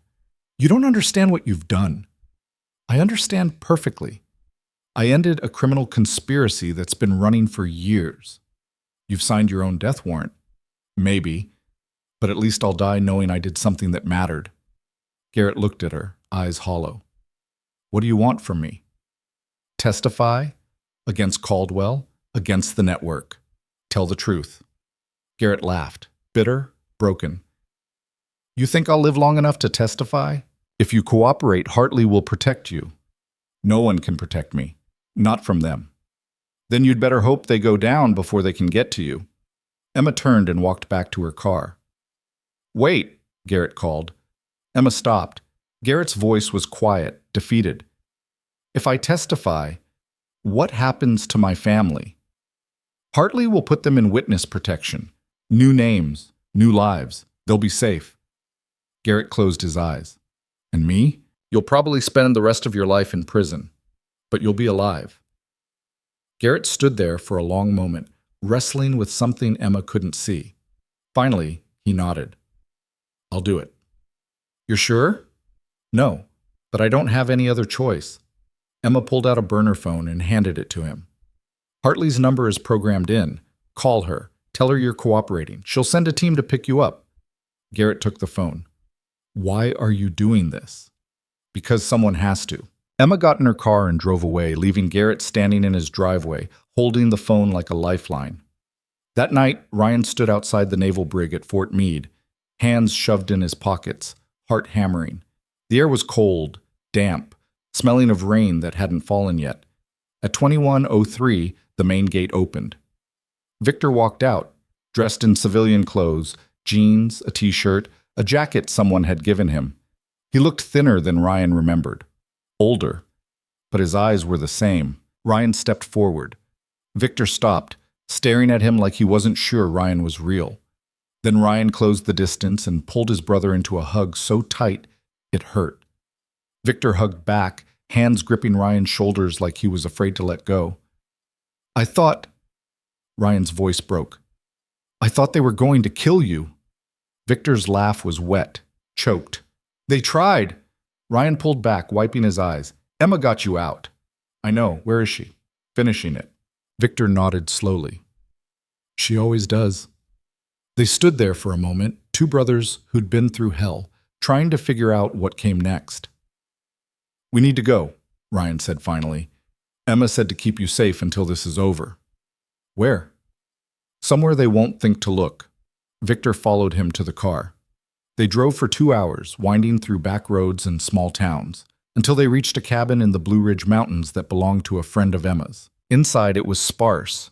2 beds, a wood stove, no electricity. But it was off the grid, invisible. Victor sat on one of the beds, staring at nothing. Ryan started a fire in the stove, then sat across from him. "You okay?" Ryan asked. Victor looked at him. "Define okay." "Alive, free, not in a cell."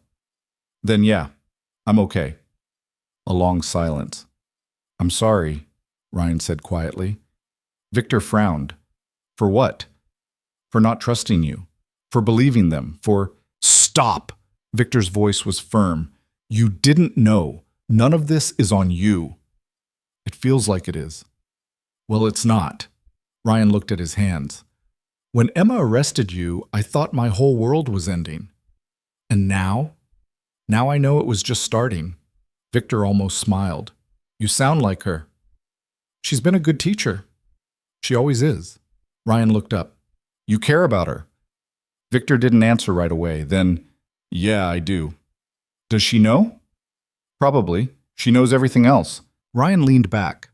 "What happens after this?" "I don't know. Testify, disappear, start over somewhere." "Alone?" Victor met his eyes. "I don't know yet." They sat in silence, the fire crackling between them, 2 men trying to rebuild something that had been shattered. The next morning, the Hart Senate office building was packed. Press, cameras, protesters holding signs demanding accountability. The energy was electric, dangerous, like a storm about to break. Inside the Armed Services Committee hearing room, senators took their seats at a curved dais. Senator Hartley sat in the center, expression carved from stone. At the witness table sat 3 people: Admiral James Garrett, Dr. Patricia Caldwell, and Emma Carter. The room fell silent as Hartley gavelled the session to order. "This emergency hearing of the Senate Armed Services Committee is now in session. We are here to investigate allegations of criminal conspiracy, espionage, and abuse of power within the Department of Defense." She looked directly at Caldwell. "Dr. Caldwell, you've been subpoenaed to answer questions regarding your role in a covert network that has been trafficking classified intelligence for financial gain. How do you plead?" Caldwell's lawyer leaned forward. "My client invokes her Fifth Amendment right." "Your client can invoke whatever she wants," Hartley interrupted. "But this committee has evidence that directly implicates her in the deaths of American service members. So she can either answer our questions or face criminal prosecution. Her choice." Caldwell's face went pale. Hartley turned to Emma. "Major Carter, you've submitted testimony and evidence detailing a network run by Dr. Caldwell and Admiral Garrett. Please summarize your findings." Emma leaned forward, adjusting her hearing aids. Her voice was calm, steady, unflinching. "For the past 7 years, Dr. Caldwell has been running a criminal enterprise inside the Department of Defense. This network trafficked weapons, intelligence, and classified information to foreign buyers. When Captain David Harmon discovered the network in 2018, Dr. Caldwell ordered his assassination. The operation, codenamed Nightingale, was designed to look like a counterterrorism mission. It was actually a hit." Gasps rippled through the room. Emma continued, 12 operators were sent in. 4 made it out. The rest were killed or captured because the intelligence Dr. Caldwell provided was intentionally flawed. She sacrificed American lives to protect her network." Caldwell's lawyer shot to his feet. "This is slander!" Hartley slammed her gavel. "Sit down, counselor." Emma pulled out a folder and slid it across the table. "This contains communications between Dr. Caldwell and Admiral Garrett discussing the elimination of Captain Harmon. It also contains financial records showing payments to offshore accounts linked to Dr. Caldwell. And it contains testimony from a witness who can corroborate every word I've said." "What witness?" Caldwell's lawyer demanded. The doors at the back of the room opened. David Harmon walked in. The room exploded. Cameras flashed. Reporters shouted questions. Senators leaned forward, stunned. Harmon walked to the witness table, calm and composed, and sat down beside Emma. Hartley gavelled for silence. "Captain Harmon, you were reported killed in action in 2018. How are you here?" Harmon's voice was steady. "Because the CIA faked my death to protect me from the people who wanted me silenced. I've been in hiding for 7 years, but I can't hide anymore. Not when the people responsible are still in power. He looked directly at Caldwell. You ordered my death. You sent a team of good people to kill me because I discovered you were selling secrets to the highest bidder. And when that team started asking questions, you burned them too. Caldwell's composure cracked. This is a fabrication. Is it? Harmon pulled out a recording device and set it on the table. Because I have audio of you authorizing the operation. I have video of you meeting with foreign contacts. I have bank records showing payments. I have everything. He pressed play. Caldwell's voice filled the room, cold and clinical. Harmon's a liability. Eliminate him. Make it look operational. The room went silent. Hartley looked at Caldwell. Do you have anything to say? Caldwell stood, shaking, and walked out without a word. 2 U.S. Marshals followed her. Hartley turned to Garrett. Admiral, you've agreed to cooperate in exchange for a reduced sentence. Is that correct? Garrett nodded, voice hoarse. Yes, ma'am. Then tell us everything. Garrett did. For 3 hours, he laid out the network, how it started, who was involved, how deep it went. Names, dates, operations. He held nothing back. By the time he finished, half the room was in tears, and the other half was calling for blood. Hartley adjourned the session at 1700. Outside, Emma stood on the steps of the Senate building, surrounded by reporters shouting questions. She ignored them, walking through the crowd with her head high. Ryan and Victor waited at the bottom of the steps. Emma stopped in front of them. It's done, she said. Victor pulled her into a hug. Emma tensed for a second, then relaxed, letting herself lean into it. Thank you, Victor said quietly. Emma pulled back. Don't. You did the hard part. We did it together. Emma looked at Ryan. You okay?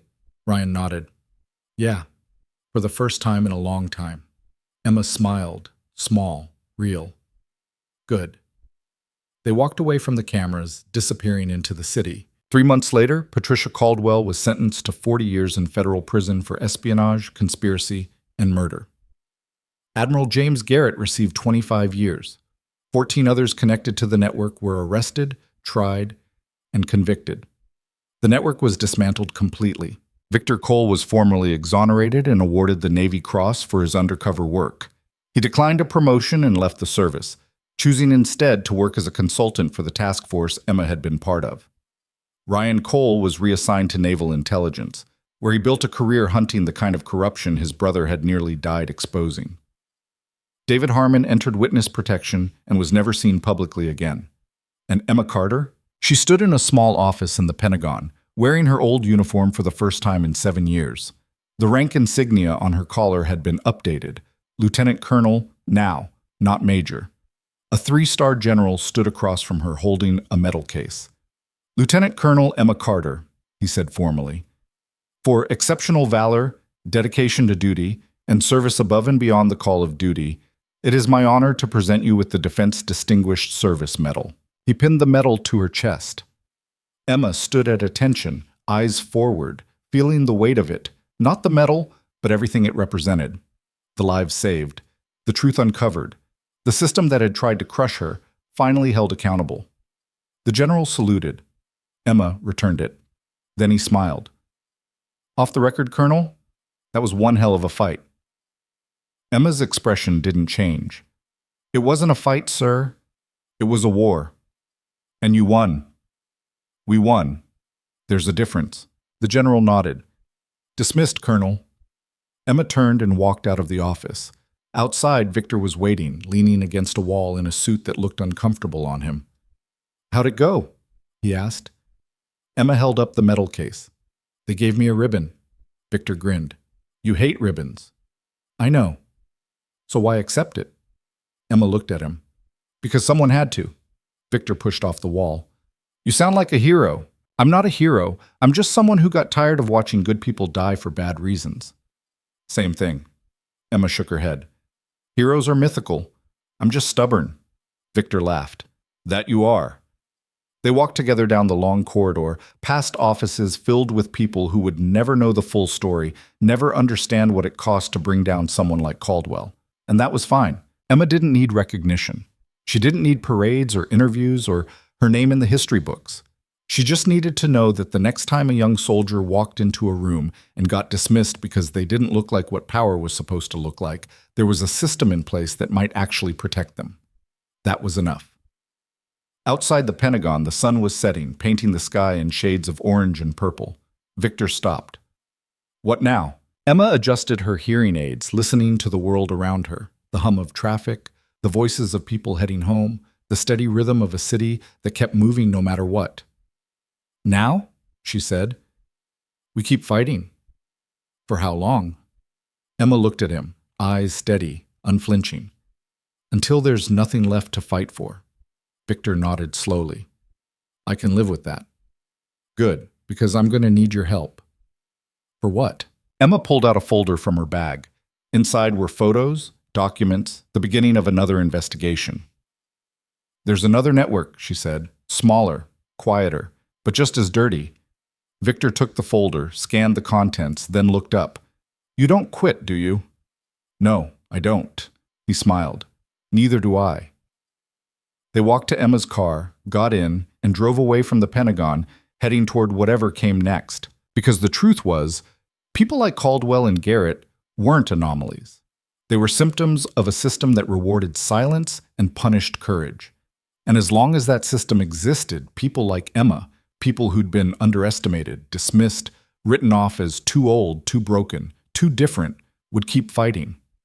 Not because they were heroes, but because someone had to. And they'd learned the hardest lesson of all. The quietest people in the room are often the most dangerous.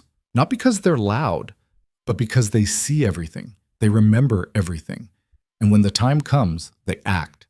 Emma Carter had been that quiet person for most of her life, sitting in rooms where people mocked her hearing aids, questioned her competence, treated her like she didn't belong. She'd let them. Because underestimation was the greatest weapon she'd ever been given, and she'd used it to burn down an empire. Months later, Ryan Cole stood in front of a room full of new recruits at a naval intelligence training facility. Young faces, eager, confident, the kind of confidence that came from never having been tested. Most of you think intelligence work is about being the smartest person in the room, Ryan said. It's not. It's about being the person no one notices, the person everyone underestimates. He pulled up a photo on the screen behind him. It showed Emma Carter in her nurse's uniform, adjusting her hearing aids, looking harmless. This woman, Ryan said, took down a network that had been operating for 7 years. She did it without firing a shot, without raising her voice, without anyone realizing what she was until it was too late. The recruits stared at the photo. She's proof that power doesn't come from being loud. It comes from being patient, strategic, invisible when you need to be, and unstoppable when the moment's right. Ryan paused, letting the words sink in. So if someone in this room gets dismissed because they're too quiet, too different, too something, remember her. Because the people who get underestimated, they're the ones who change the world. He clicked off the screen. Class dismissed. The recruits filed out, talking among themselves.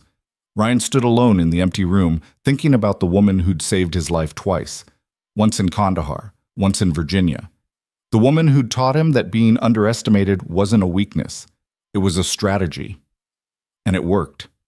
Somewhere across the country in a small cabin in Montana, Emma Carter sat on a porch overlooking a valley. She wore jeans and a flannel shirt, her hearing aids catching the sound of wind through the trees. Victor sat beside her, coffee in hand, watching the sunrise. You ever miss it? He asked. Emma thought about it. Sometimes, but not enough to go back. What would it take? Emma smiled. Another Caldwell. There's always another Caldwell. I know. Victor looked at her. So why stay here? Because for the first time in my life, I don't have to prove anything. I can just be. Victor nodded. That sounds nice. It is. They sat in silence. Two people who'd spent years fighting wars most people would never know about, finally finding peace. But Emma knew the truth. Peace was temporary. Somewhere, another network was forming. Another person in power was abusing it. Another soldier was being silenced. And when the time came, Emma would answer the call. Not because she was a hero, but because the people who'd been dismissed, underestimated, and cast aside deserved someone who understood what it felt like, someone who'd been there. someone who'd survived, and someone who knew that the quietest voice in the room could be the loudest when it mattered most. Emma Carter had been underestimated her entire life, and she'd turned it into the most powerful weapon she'd ever wielded. Because in the end, the people who think you're weak, they never see you coming. And by the time they do, it's already too late.